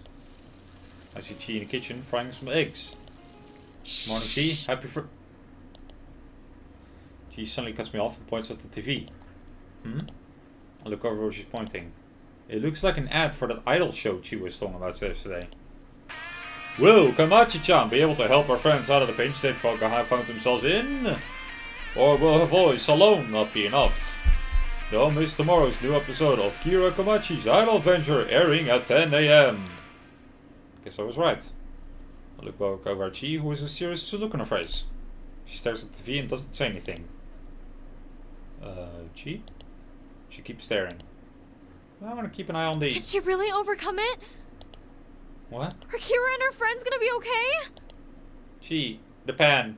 Look at the... She suddenly turns towards Her me. power comes from her friends! What if she can't do it all by herself? Chi! The eggs! Huh? She finally comes back to attention.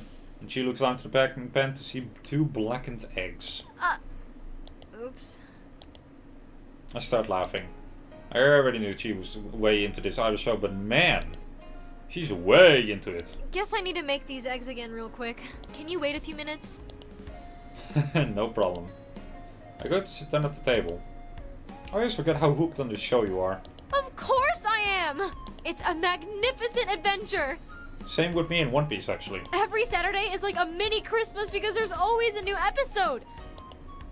That good, huh? She cracks 2 new eggs into the pan and starts frying them. Haven't you watched some of the episodes before? I have it on the TV a lot. Never properly sat through a full one before. Anything I know about comes from seeing you watch it in the background. She finishes frying the eggs and slides them onto a plate. It's decided then. What's decided then? Tomorrow we're going to watch the newest episode together in the morning.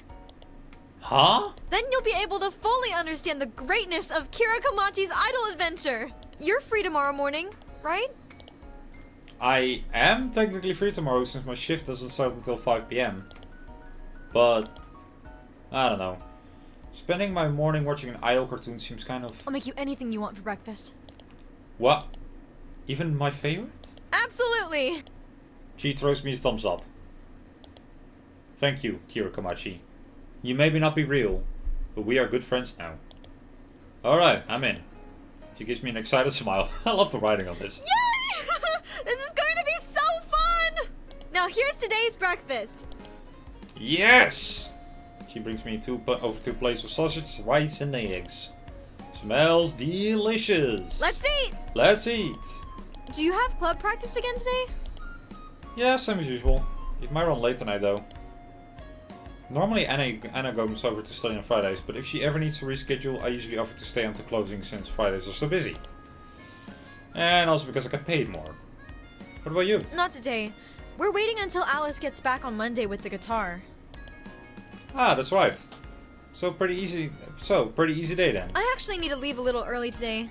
I want to look at some problems with my teacher from this week's homework. And she agreed to meet me this morning. Ever the diligent student.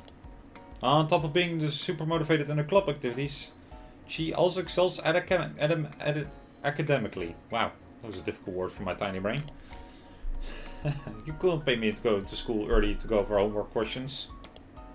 She smirks. Yeah, all you need is a cute girl to get you motivated. What? Damn it, she caught me off guard. That's just... She starts laughing. Is it true or true? I can't help but smile a little. Whatever. Just get out of here already. You need to go in early, right? Yep. I'll just clean these up real quick. Don't worry, I got it. You can go get ready. Okay, thanks, Simone. She runs upstairs. She's way too good at that. She heads out about 10 minutes later and I start getting ready to go as well. Once I finish straightening my tie, I walk over to my desk and start putting my books into my bag. While I'm putting everything away, my eyes fall on Felicia's keychain. Better give this back today. I put the keychain in my pocket and finish packing my bag. I check my watch. 8:15. Time to head out. I head back downstairs and make my way outside.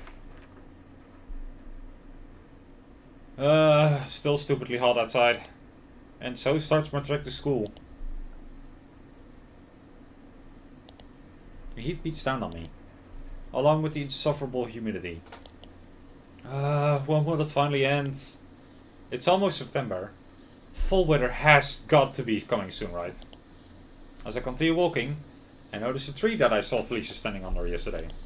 My mind flashes back to the incident from yesterday morning. And I don't know why, but I decide to walk up to it. It's a seriously tall tree, and its branches tower over everything around it. I look up the high branch where those linwards through Felicia's bag. Damn, that's high up. Whichever one of them threw it must have a crazy throwing arm. What's high up? Ah! Suddenly a voice sounds from behind me, followed by the back of my neck getting sprayed by water. I jump forward in surprise. I turn around to see Anna laughing at me. She's holding a handheld fan with a small spray nozzle at the top. I can't believe I didn't hear you. She smiles. Morning! Morning, Anna. What's so interesting about this tree? Were you thinking about climbing it or something? Anna walks up to the tree and starts looking up at the high branches. I chuckle. In this weather? Yeah, no thanks. I neglect to mention the fact I literally did climb it yesterday. She looks over at me with a smirk. Just admiring it then? Wait. Of course not. Anna's expression suddenly turns serious and she moves closer to me. Uh-oh. She gets real close to my face. Like, really close. Smooch? What's up? I try to feign ignorance. Simon, what happened to your face? My face? What do you mean? She suddenly puts her hand on my cheek. The pain from yesterday springs to life again. Ow! She looks right into my eyes. What happened? Yes, there's no hiding it now. You're not gonna be happy if I tell you. You were being reckless again, weren't you?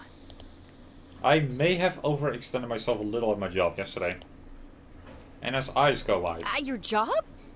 What happened? Did someone hit you? I may have...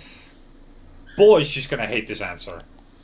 Gotten into a bit of a fight with one of the customers. Some of them, in fact. I can see the frustration on Anna's face about to explode out of her. As expected, she's livid. And it's obvious she's having trouble holding it in. And may I ask why you got into a fight with a customer at your job? It's kind of a long story. Trust me, I can make time. When Anna's in a mood like this, I know she's not going to back down. Okay. I'll explain. But how about on the way to school so we aren't late? She exhales and her discontent is obvious. Fine. From there, we begin walking the rest of the way through school. I explain to Anna what happened at the tree yesterday.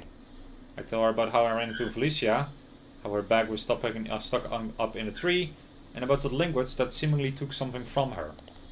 Although I decide to leave out my roof escapades.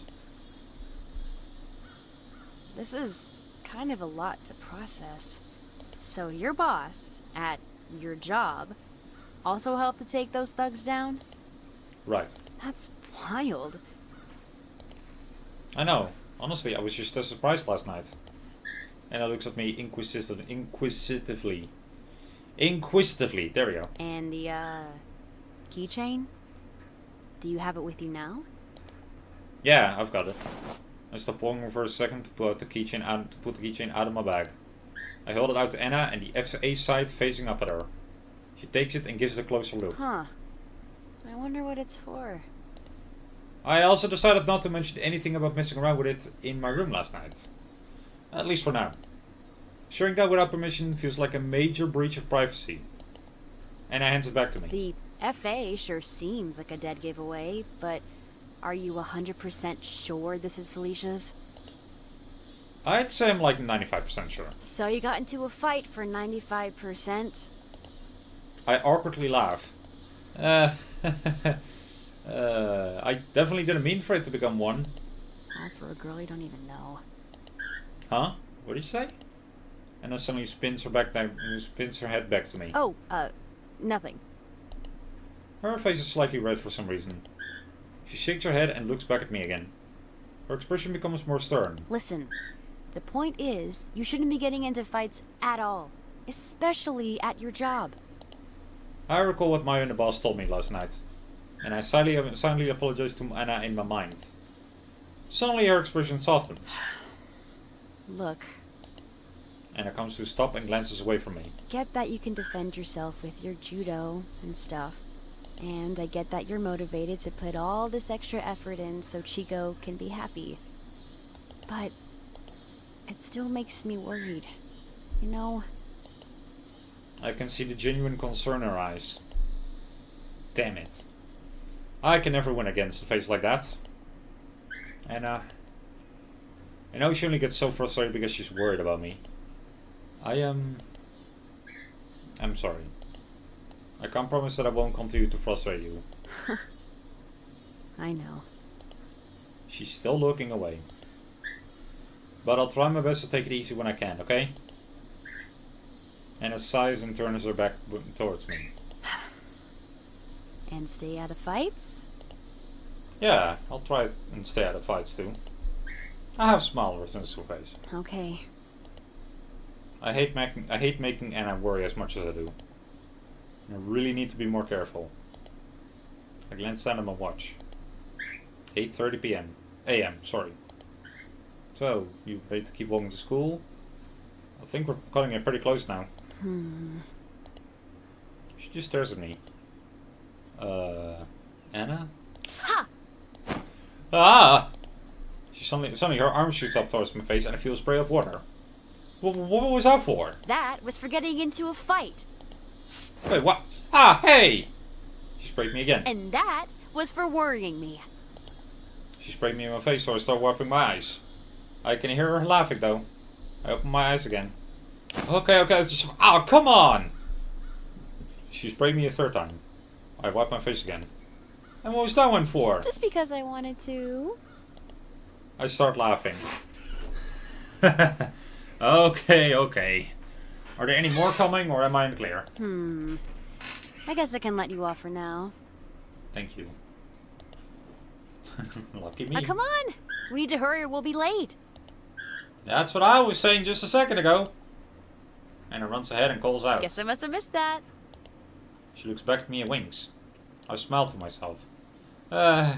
This girl. We continue our usual banter as we walk the rest of the way to school.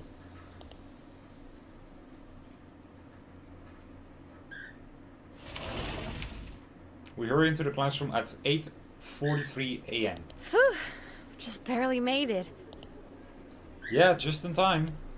So we sit down and start unpacking our bags, and Anna glances at me with a cheeky smile. You're lucky that serious conversation of ours didn't cost me my perfect attendance record.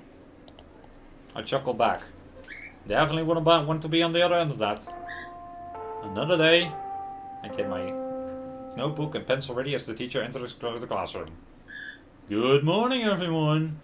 Please take a look at the board. We will continue where we left off yesterday. First and second period classes come and go as usual with nothing interesting happening.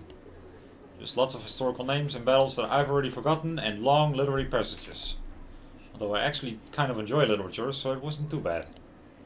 There was something I noticed during those two periods though. Anna and I had to hurry to make it back to class on time today, so I'd forgotten to look, but Felicia isn't here. It isn't necessarily unheard of for her to miss class.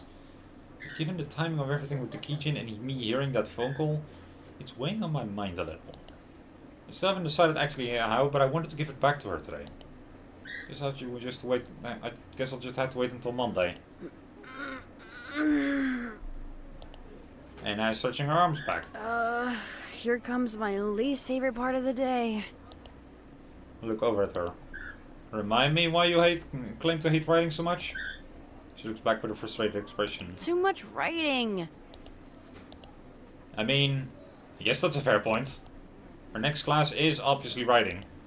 Both classes share the same curriculum. But writing specifically is one of the few classes Anna hates. And unsurprisingly, her worst subject. Not that her grade in the class is bad or anything. Okay, but doesn't math also involve a ton of writing? Well, yeah, but at least those are all just numbers and symbols. Okay, whatever. I still don't see it. Anna laughs to herself. Just then the teacher walks in. Good morning. Let's get started with the lesson. I open my writing notebook and pull out the book from yesterday's reading. Today we'll be reviewing chapters 33 and chapter 34 of the Tale of Genji. This kind of class isn't particularly difficult for me. I actually enjoy reading books and enjoy writing about them. Not on my free time, of course, but when it's for a grade, it can be enjoyable. As we're reviewing chapter 34, the teacher asks us a question. You might recall that Genji becomes the grandfather in this chapter. Does anyone remember the name of Genji's newborn grandson? One of the students raises her hand. Yes, go ahead. That was Neo-san, right? Not quite. Their names sound similar, so you're on the right track. He looks at me. Simon, do you remember the name? I think I know this one, actually. I stand up to answer. Genji's grandson's name... Okay, could I grab the guide again? Is... Oh, apparently me turning the wheel actually has a significant impact on a secret ending, and I guess I answered that one correctly. So there was actually apparently a correct and incorrect when it comes to turning the wheel, or, you know, putting it away. Apparently turning the wheel is the right choice. Whoops. Anyway, I have to go for Niu. His name was Niu, I think. Yes, very good. Easy. I hope that one shows up on the midterm. After a little more review of each chapter, the teacher asks us to each write our own opinions on chapters 33 and 34. Jesus Christ. He gives us 10 minutes to do so. And this part is pretty relaxing for me. I have a lot more to say, so it's not hard to get words onto the paper. And on the other hand, I glance to my right. Yeah, she looks super annoyed. It blows my mind that someone who has no problem filling up 2 sheets of scratch paper to solve a single math problem would complain about having to write 2 paragraphs. Then I start imagining writing 2 sheets of scratch paper for anything math related. Yikes. I think I'll just focus on writing about books for now. Once school bell marking the end of 3rd period rings, the teacher mentions something to us. Keep in mind that there will be a section dedicated to this book on the midterm in October, so please make sure you're doing the reading every night. Nice, that section shouldn't be too hard for me. I glance over at Anna, who now has an exasperated look on her face. Maybe this is my chance to finally nail a higher score than her on one of the midterm sections. Imagining her reaction makes me chuckle to myself. Class finishes as normal, and 4th period is pretty uneventful as well. Finally break time. And it turns to me. You going to the school store? Yep. Great. I'll come with you. Oh, you didn't bring your own lunch today? I was a little busy getting ready this morning, so I didn't have time to make anything. Ah, right. You're going to an event this weekend, aren't you? Right. And the attire is fancy, so I needed to pack and make sure my nice clothes were ready. I smirk. Oh ho ho! Going to a fancy party, aren't we? You already know what it is. I told you about it. And Anna mentioned it a couple of times earlier this week. Her dad recently became the CEO of the company she works for, and he wants her to come to some company gathering. From the sound of it, seems like some kind of fancy business party. And it's like 2 hours away by car, so I have to leave right after school. Sometimes she also has to go a day early for rehearsal stuff like today. But let's not talk about that. Let's just eat food. Alright, sure thing. And then I make our way downstairs to the school store. While we're waiting in line, Anna begins looking over what food options there are. She looks over at me. What are you getting? I point out beef bowl on the menu. Of course you are.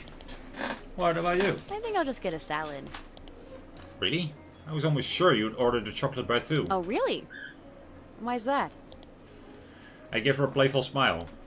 Because I know just how much you love sweets. I don't eat sweets. I suddenly raise my eyebrow. Anna's face turns a little red. Okay, I don't eat them that often. I start laughing. Anna smiles and hits the side of my arm. Ugh, you ass.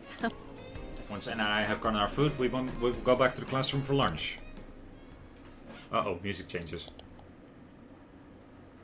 The last 2 periods of the day are always my least favorite, but thanks to Anna's help on Wednesday, that doesn't feel quite as bad as it did earlier this week. It still feels like an uphill battle trying to decipher all the steps to solve these problems. But it's getting a little better. I just hope I'll be ready in time for the math text next week. The bell marking the end of the day finally rings. I lean back in my chair and stretch. Finally done for the week! Too bad neither of us gets the night off. I look at Anna, still stretching. Don't ruin this moment for me. I want to savor the no math for 2 days, feeling a little longer. She's laughing at me now. Okay, sorry. I won't ruin the moment. You already did. We both start laughing, not particularly caring everyone else in the classroom thinks we're weird. Anna finishes putting her books in her bag and slings it over her shoulder. I've got to run. Good luck at your shift today. Thanks, see you Monday. Anna hurries out of the room. I check my phone. 3:52 p.m. I head out of the classroom and down the stairs. Uh-oh. Looks like I wasn't able to give Felicia her keychain back today. Guess I'll just have to give it to her on Monday. It's nagging at me, but I push those thoughts aside for now and make my way to the bar.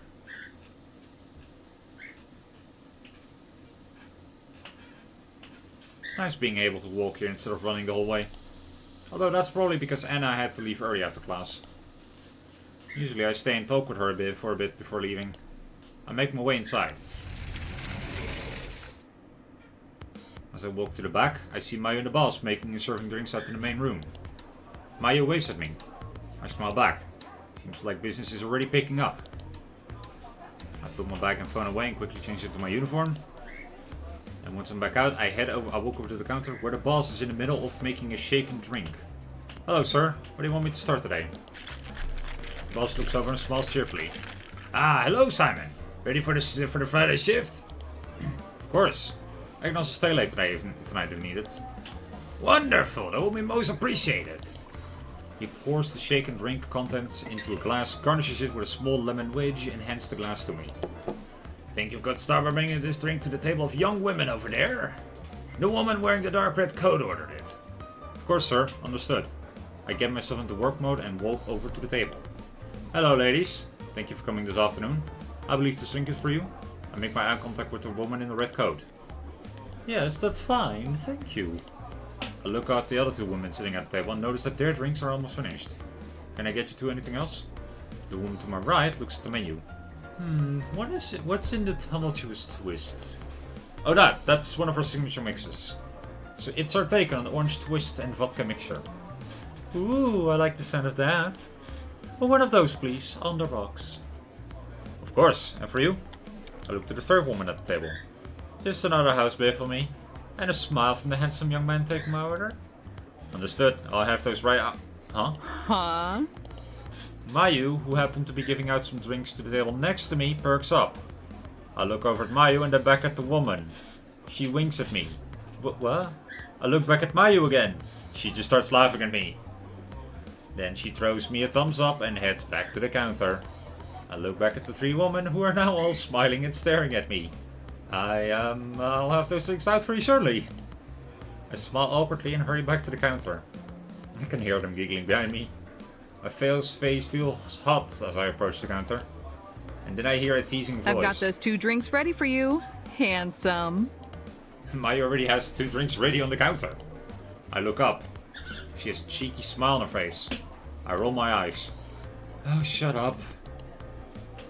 After quickly grabbing the drinks from the counter, I head back to the table. Thankfully, once I put the drinks on the table, the women don't say anything else that I'm unprepared for. Just lots of smiling and giggling. I hurry back to the counter. See the boss, who also gives me a grin and a thumbs up. These two. The Friday shift continues to get busier as the night goes on, with our busiest peak around 9:30 PM. Hello gentlemen, what can I get for you? A whiskey sour for me. 2 hours busy. A shot of your recommended vodka. And vodka orange. Understood. What is that for you shortly?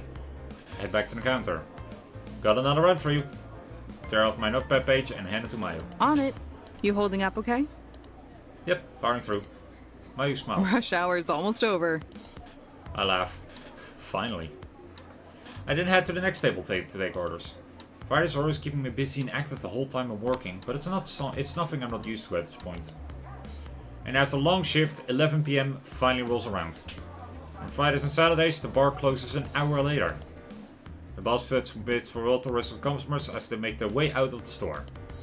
He turns to Mayu and me. Good work today, too. Let's keep up the momentum and push through tomorrow's shift as well. Of course, sir. Like always. Salmon, you're free to head on. And Mayu, think we'll finally break this Friday record today? Mayu, who's already whirling the bar's new floor steamer, picks up a stopwatch. She has a cheeky smile on her face. Maybe if you pull your weight this time. The boss comes back. Whatever happened to respecting your superiors? I laugh. These two never change. After changing, gathering my things together, I wave to the boss and Mayu as I head out of the bar.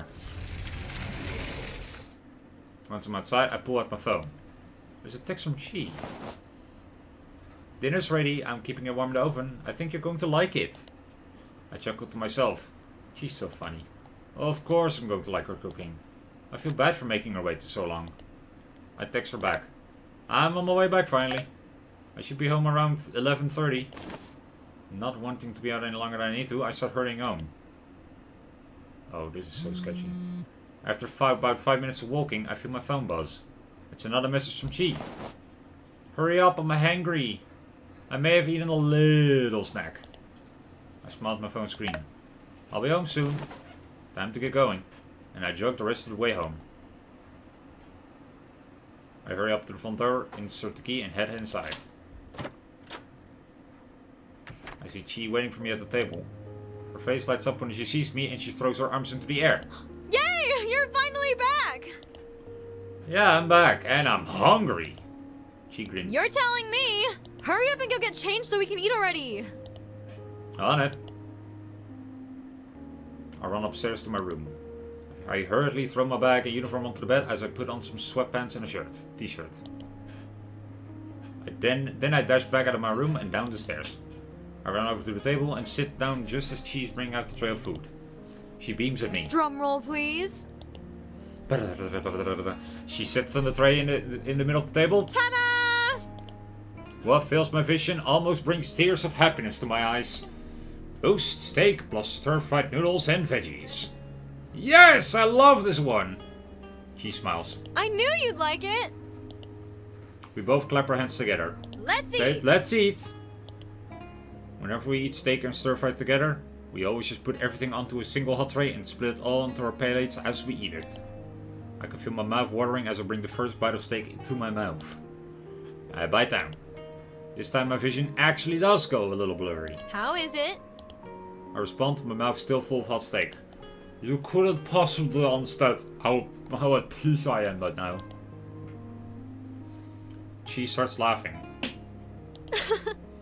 Well, I do my best. Your best is the best. She smirks. Oh, really? Well, maybe I should start charging money for it, if it's that good. You really could if you wanted to. I bet people will pay. Wait, that doesn't include me, does it? She bursts out laughing. I can't help but laugh too. We continue our laugh back and forth for another hour or so. And I look at the clock. Wow, it's almost 1 AM already. That's because someone was out practicing judo for hours and hours today. I laugh awkwardly. Yeah, sorry about that. You know how it is, with the competition coming up and whatnot. I know. But Her face becomes more serious. we have an early day tomorrow. We do? Yes, we do! A very important early day, as a matter of fact. My mind blanks. She just stares at me expectantly. So, why do we... Tomorrow's a new episode of KKIA! I stare at her, still unsure of what she's talking about. Remember our deal? She smirks. Our food-related deal? Then it clicks. Oh! Of course I remember. I wake up to watch your idol show with you, and you make an amazing breakfast for me, right? She gives me a big smile and puts her arms in a circle over her head. Ding ding ding! Correct! Just name the time and I'll be awake. She suddenly points at me. In that case, I'll need you up bright and early at 9:30 a.m. The new episode comes on at 10. I salute her back. Aye, aye. Let's hurry and clean up so we can go sleep. She runs over to the sink and picks up a sponge. All set. I scrape the plates and hand them to Chi, and then she scrubs everything with the sponge and finally hands them back to me to dry and put away. We finish cleaning up everything in about 10 minutes and head upstairs. I flop down onto my bed.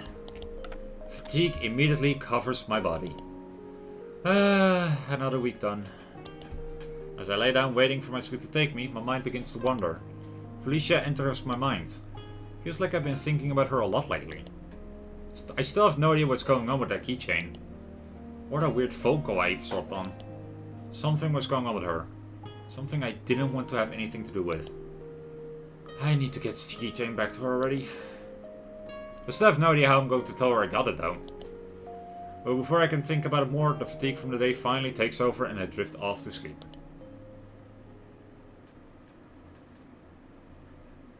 Saturday, August 29th. What is that? I can smell something amazing. Feels like it's pulling me towards the light. Stronger and stronger.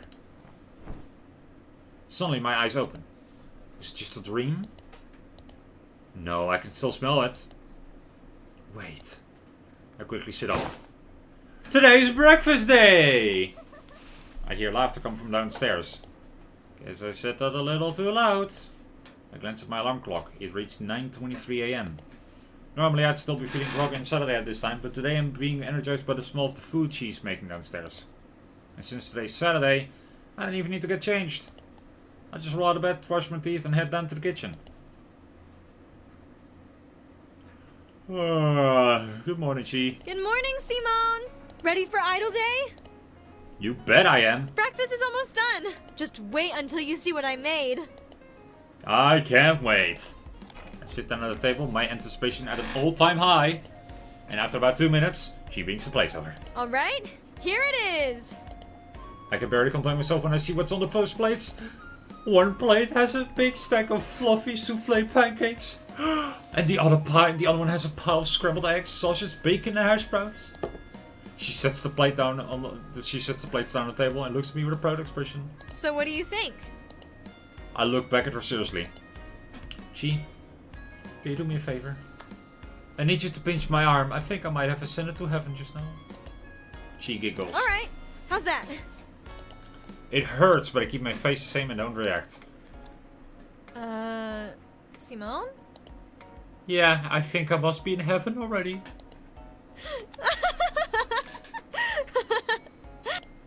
She suddenly bursts out laughing. A playful grin appears on her face. Alright, well how's this? She pinches my arm harder. Ah! Ow, ow, ow, ow! She starts laughing hella harder. Looks like I just pulled you back down to earth. Once I start laughing along with her, it only escalates from there. After about a minute, we're just howling with laughter. It's moments like these when I realize how lucky I am. When we finally start to calm down, she looks at me. We need to start eating already. The food's gonna get cold. Oh, right. We both quickly adjust our chairs and prepare to eat. But then I notice something. With an overly serious expression, I look to Chi. Chi, you have a problem. She looks at me and catches on immediately, giving me a complete serious face back. What is it, Simone? These eggs. There's no pepper on them. She gasps. She responds with a dramatic voice. What? No pepper? We can't have that. You're right. Which means... I pound my fist on the table. Chi! Yes. What is it? We need Pepper. Stat! She salutes. Aye aye! She quickly gets up from her chair and runs over to the cabinets. Simone! The pepper's not in its usual spot. What? I stand up dramatically. Well, then where is it? Simone! Yes! What? It's on the table already. We both slowly look to where the pepper is. In plain sight. Right on the table. We both burst out laughing again. A typical Saturday morning. After that, we finally start eating breakfast for real. It's of course perfect. Gee, this is too good. I say with move still in my mouth. She puts her hands on her hips. Well, thank you. I finished chewing. When is the new episode coming again? She glanced at the clock. In about 15 minutes, so we need to hurry up and finish. She looks at me excitedly. I want you to be locked in so you can experience all of Kira Kimochii's greatness. I can tell that the VA was leaning back to like literally like gesture the words all like with the arms up and such. That's funny. I chuckle. Can't wait. At this point, I honestly was a little curious about what made this show so amazing to Chi. She points at the TV remoting sitting on the couch arm. Could you go ahead and turn the TV on? Sure thing. I finish my last bite of eggs and sausage and walk over to the couch. Which channel is it on? Just flip through the stations until you see INC. What's INC? It's Idol Network channel. Oh, okay. Why is there a whole station dedicated to idols? I grab the remote and start clicking through the channels. Why did the music stop at that moment, by the way? That's funny. As soon as I reach the right one, I don't even have to look at the name to know I'm in the right place. My eyes are immediately filled with upbeat music, bright colors, and happy-looking characters all over the screen. There it is! I figured. I look back at Chi. How much time do we have? She looks at the clock again. About 10 minutes. Alright, let's hurry and clean everything up. Okay. We quickly bring all of the dishes over to the sink, scrub them with soap, and put them into the drying rack. As we're finishing up, we hear the voice of an announcer come from the TV. And now, presenting this week's episode of Kira Kimochii's Idol Adventure. She looks over to the TV, panic in her eyes. Ah! Ah! Ah! The couch! Go to the couch! I hurriedly put the last plate onto the drying rack. Oh, okay, let's go. Both of us hurry over to the couch. We sit down right as the intros are getting ready to start. Chi and I settle into a usual spot, sitting on the floor in front of the couch. Sometimes we'll sit on the couch like normal people, but we're kinda used to sitting here whenever we watch a movie together or something. She suddenly grabs my arm. Woohoo! It's time! She has stars in her eyes. Oh, she looks over at me. Here we go! I can't help but smile seeing her this excited about something. Yeah, can't wait to see what the show is all about. She starts bobbing up and down where she's sitting. I look back to the TV to see the title sequence starting. How long has the show been going again? I think it's like 4 years now? This is season 9 right now. And this opening song is the show's 5th original OP. They change the opening song every 2 seasons. Oh, that's cool. Which one do you like the best? Which OP? Yeah. She furrows her brow. She's taking the question super seriously. I think the first one will always hold a special place in my heart. It's the same thing with me and all the One Piece openings. The first one will always hold a special place in my heart, so that one might actually be my favorite. But the one during the Wano Country arc, or the Whole Cake Island arc, like those intros might actually also be really, really special to me somehow. And then there's the one from Dressrosa and Egghead, which I also like. But the first one will always be special to me. But this season's is definitely the catchiest. Yeah. I listen to it all the time while I'm doing homework. You listen to this while doing school stuff? It's so energetic and upbeat. How can you possibly focus? She gives me a cheeky smile. Yes, I'm just smart enough for it. I smirk back. Oh, is that how it is? You bet that's how it is. I could. Ah! She suddenly cries out. Well, what? She frantically points at the TV. The episode is starting! Look at the screen! I look at the TV screen to see a recap of the last episode. Last episode was really big! She suddenly launches into an explanation. Kira and her friends finally found the legendary purple song shard, a relic that they weren't even sure existed.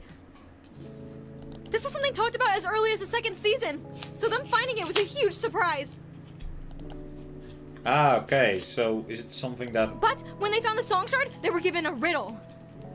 And after hearing it, they quickly deduced that if they answered the riddle correctly, they would be able to obtain the shard and use its power for good.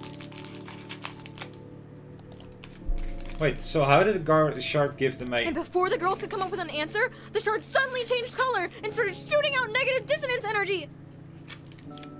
Which means the song shard was actually corrupted. Whoa. Oh, okay.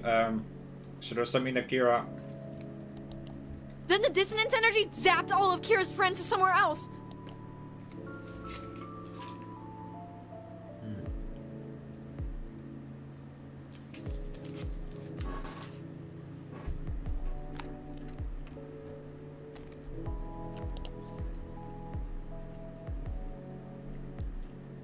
I had to eat something. I was feeling a little hungry here.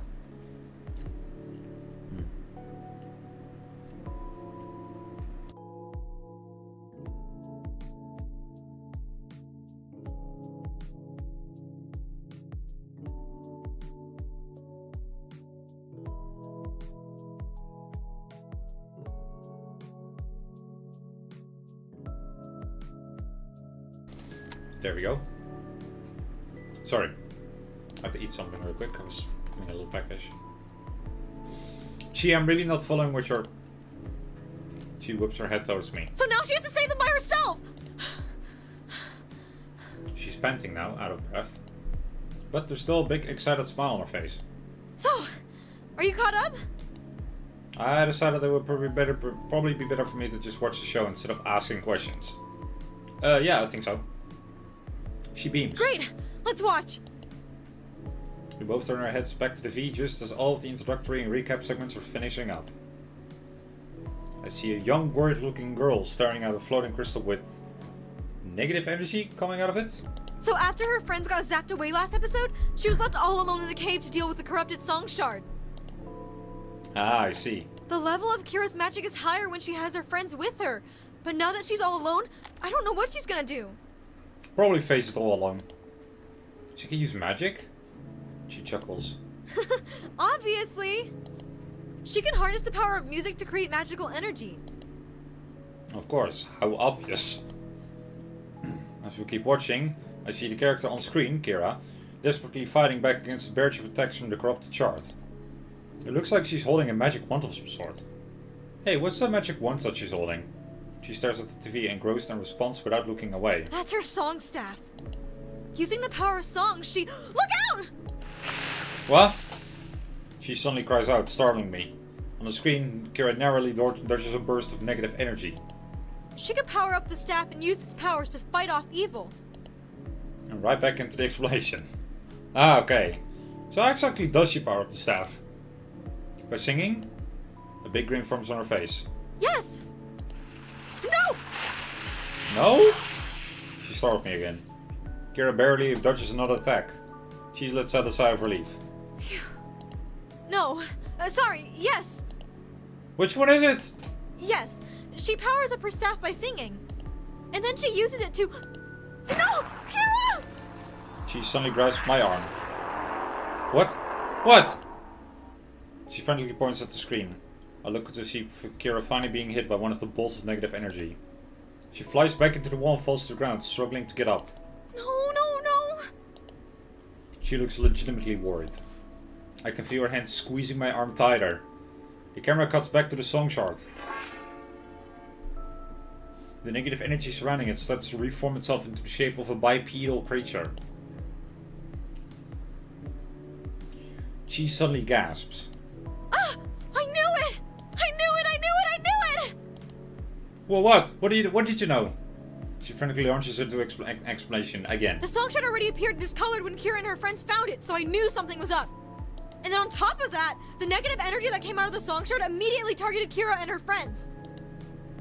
So what does that mean? On the screen I see 2 eyes appear on the now formed creature. It's a Strident Walker! She says it with such certainty and excitement that I always feel like I understand what she means just from her tone of voice. And then I remember I have no idea what she's talking about at all. She puts her hands back down between her legs and starts bobbing up and down again. Come on, Kira! Hurry and get up! She glances over at me. Simone, come on! You have to call out to Kira too! What? Call out to her? Wait, what? But she's just a... Simone! She's energy convinces me. Okay, I'll help. I read myself trying to not to think about how embarrassing this is. Come on, Kira, let's go. I should basically call out to the 2D character on the television screen. She just gives me an annoyed look. No, not like that! You have to say it louder! Her enthusiasm is palpable.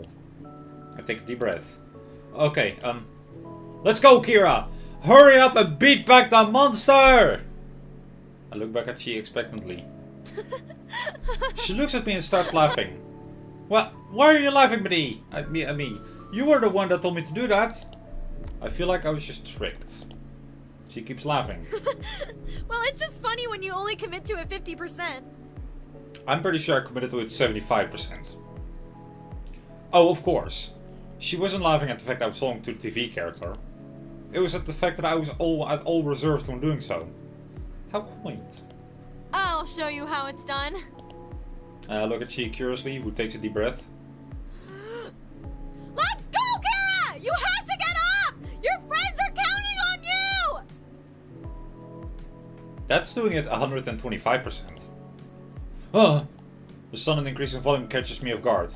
She is essentially just screaming at this point. She then immediately starts smiling normally again. See what I mean? There isn't a single hint of sarcasm in her voice. The absurdity of it all hits me and I start laughing. She looks at me confused. What are you laughing about? Sorry, it's nothing. I'm just having a good time. She gives me a bright smile. Me too! Keep watching. Kira is now being approached by the Strident Walker. She's struggling to find the strength to stand. Can't she just sing at him? Why isn't she powering up her staff? She looks worried. Kira knows that she can't afford to waste too much power right now. And I think she's worried that she doesn't have a song powerful enough to stop a monster this strong. She grabs my arm again, albeit this time more lightly. So what is she gonna do? I find myself surprised by how invested I'm becoming this episode. If only she had a song strong enough to... Oh! She's eyes suddenly widened as she realized something. What is it? There is a song that's strong enough to beat it! One that she hasn't sung yet! There is? Just then, Kira, in her weakened state, starts softly singing a familiar tune. Wait, where do I know this song from? I keep listening. She has a confident smile on her face. And then I hear it. Adventure, adventure. Kira's still injured, so it sounds weak. But I'd know that melody anywhere. She and I both cry out at the same time. The OP song!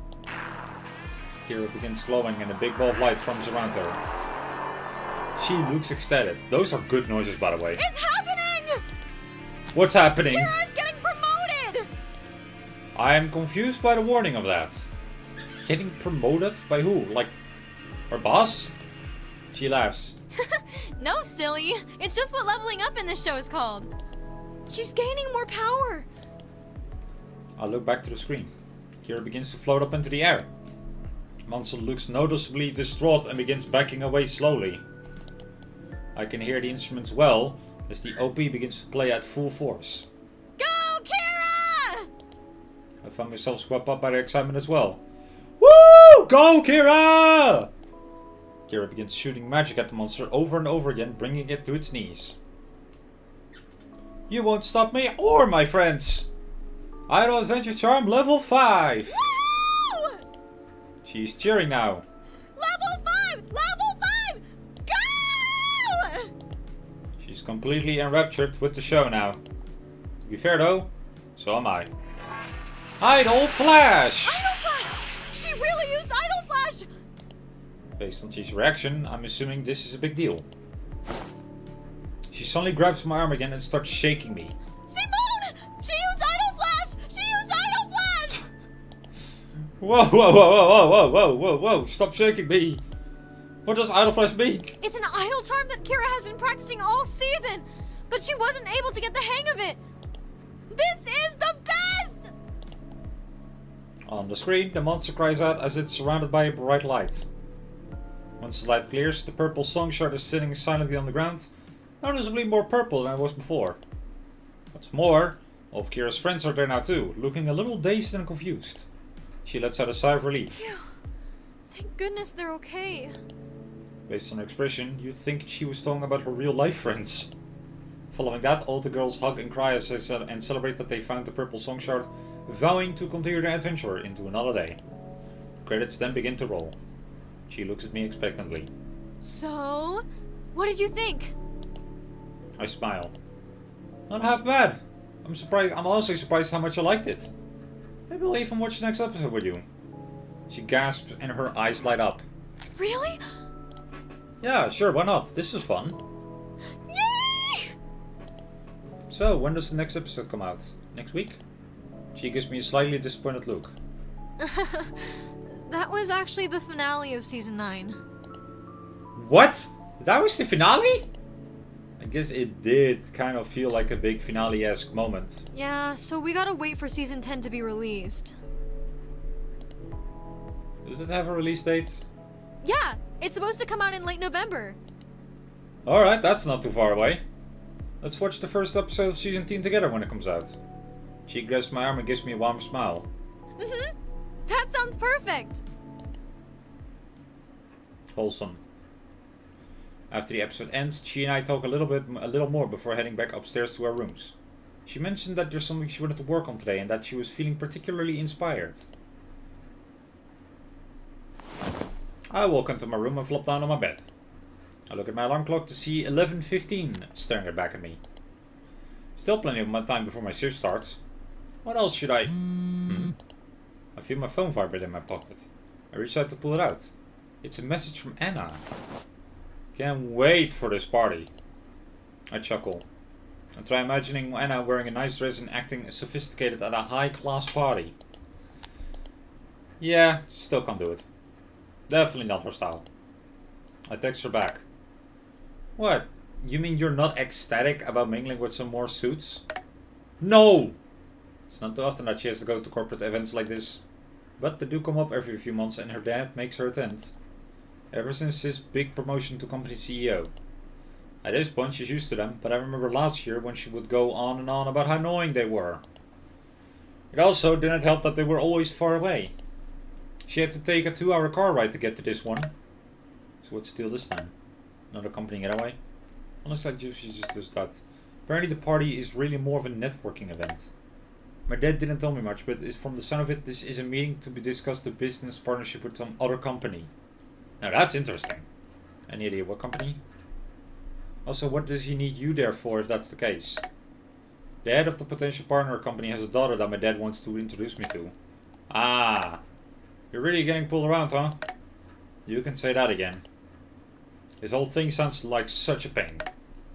I could care less about reading some rich company girl. I just want to lay on my bed and watch TV. Yeah, that sounds more like you. Oh, so you're saying I'm lazy? I smirk. If the bag of potato chips fits. You ass! I start laughing. And I know she's doing the same. I respond again. Speaking of TV, you'll never guess what she made me watch today. No way. Guess she already knows. Kira Kimochii's Idol Adventure. Seriously? You actually agreed to watch that? I'm shocked. Wait. What? She bribed you, didn't she? Damn, she's good. How does she always know? I don't know what you're talking about. Smile. You can't fool me. What did she give you? Oh, you can actually scroll these. Whoa, hold on. Wait, does the time actually change up here where you like go for it? Apparently we've been texting for 45 minutes. Wait, what are we doing in the meantime? Hold on.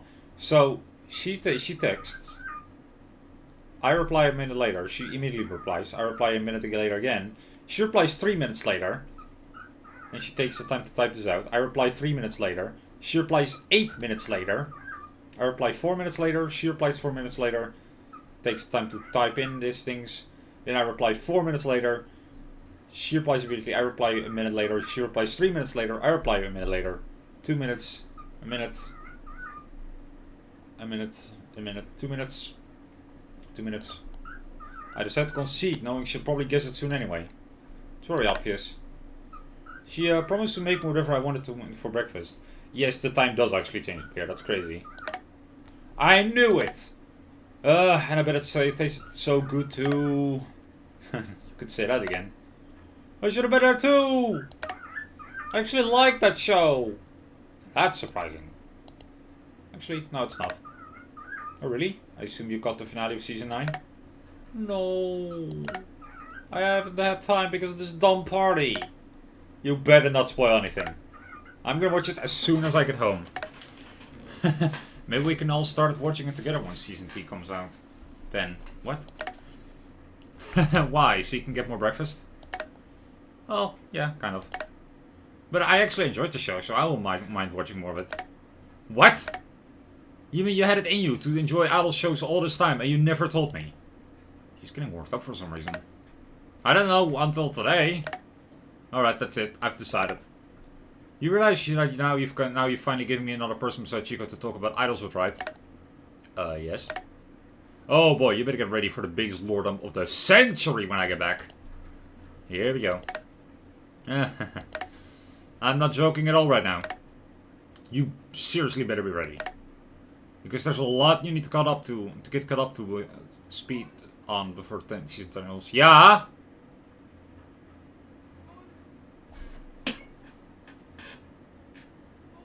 Yeah?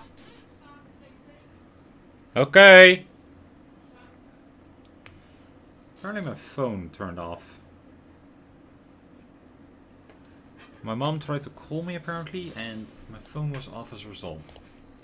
I feel like maybe I've made a great mistake. You'll try to take it easy on me first, right? You did this to yourself. You opened the box. I think I'll get Chico to help me. What have I done? I start typing another response, but Anna interrupts it with another message. Hey, sorry, you gotta bounce. Fancy fence stuff approaches. I quickly delete what I was typing before. Alright, good luck. And have fun. Oh.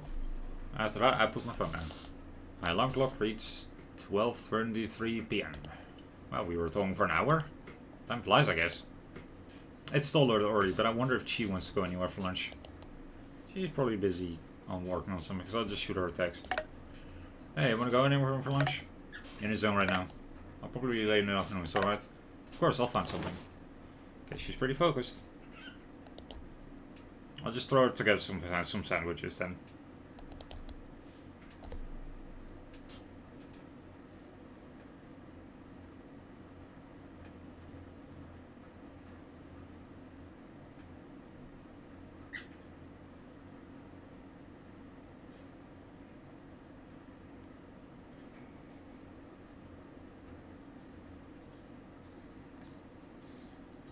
God damn. I head downstairs to the kitchen. I may not be great at cooking or baking, or just making food in general, but I can at least manage a sandwich. I open up one of the cabinets. Let's see, what does a sandwich need? First is bread, of course. Put a plate, 2 slices of bread, and put them on the counter. Okay, what's next?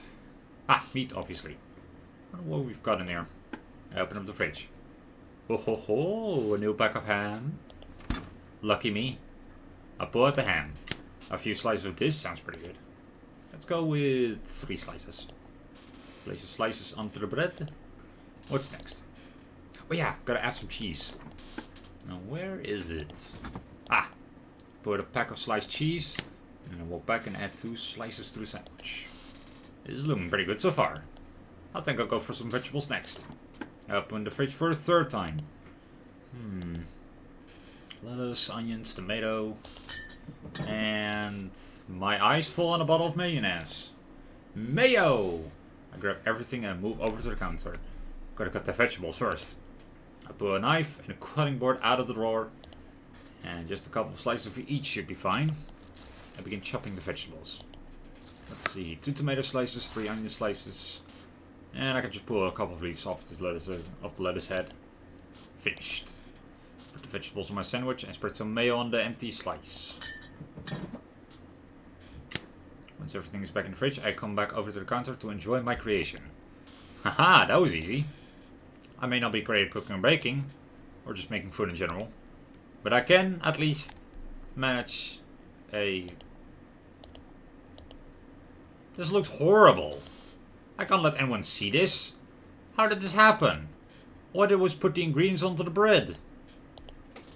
I solemnly carry the plate with my mangled sandwich over to the table and silently eat lunch.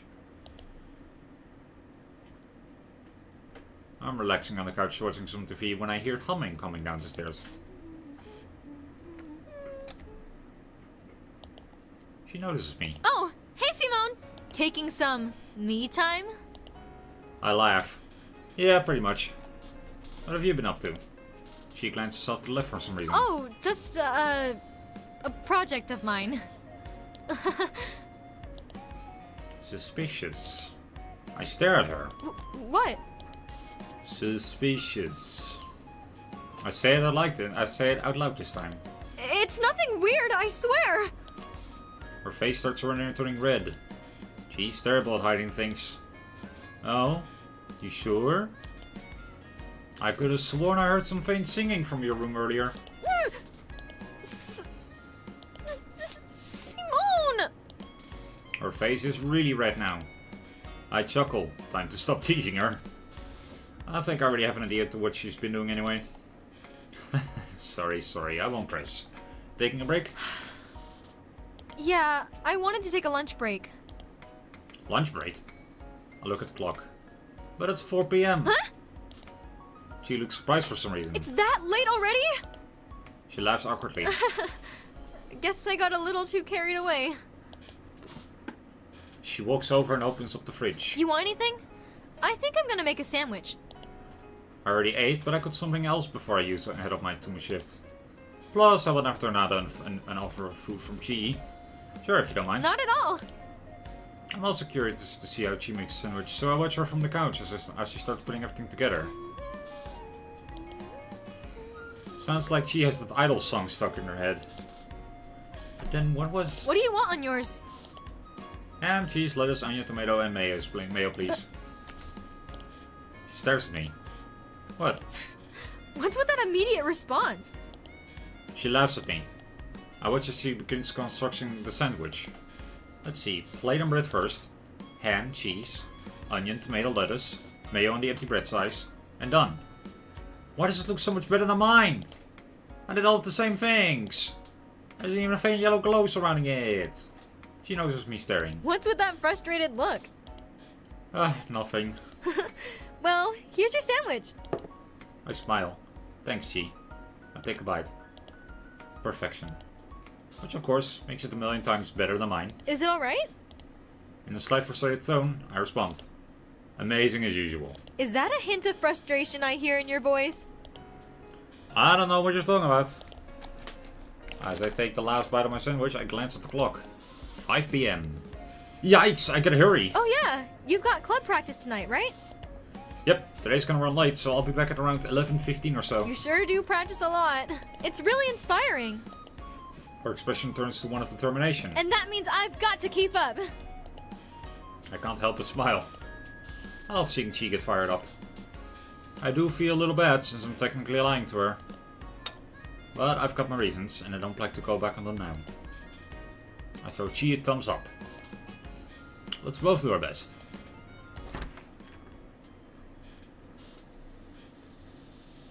Okay, this is where I'm gonna save.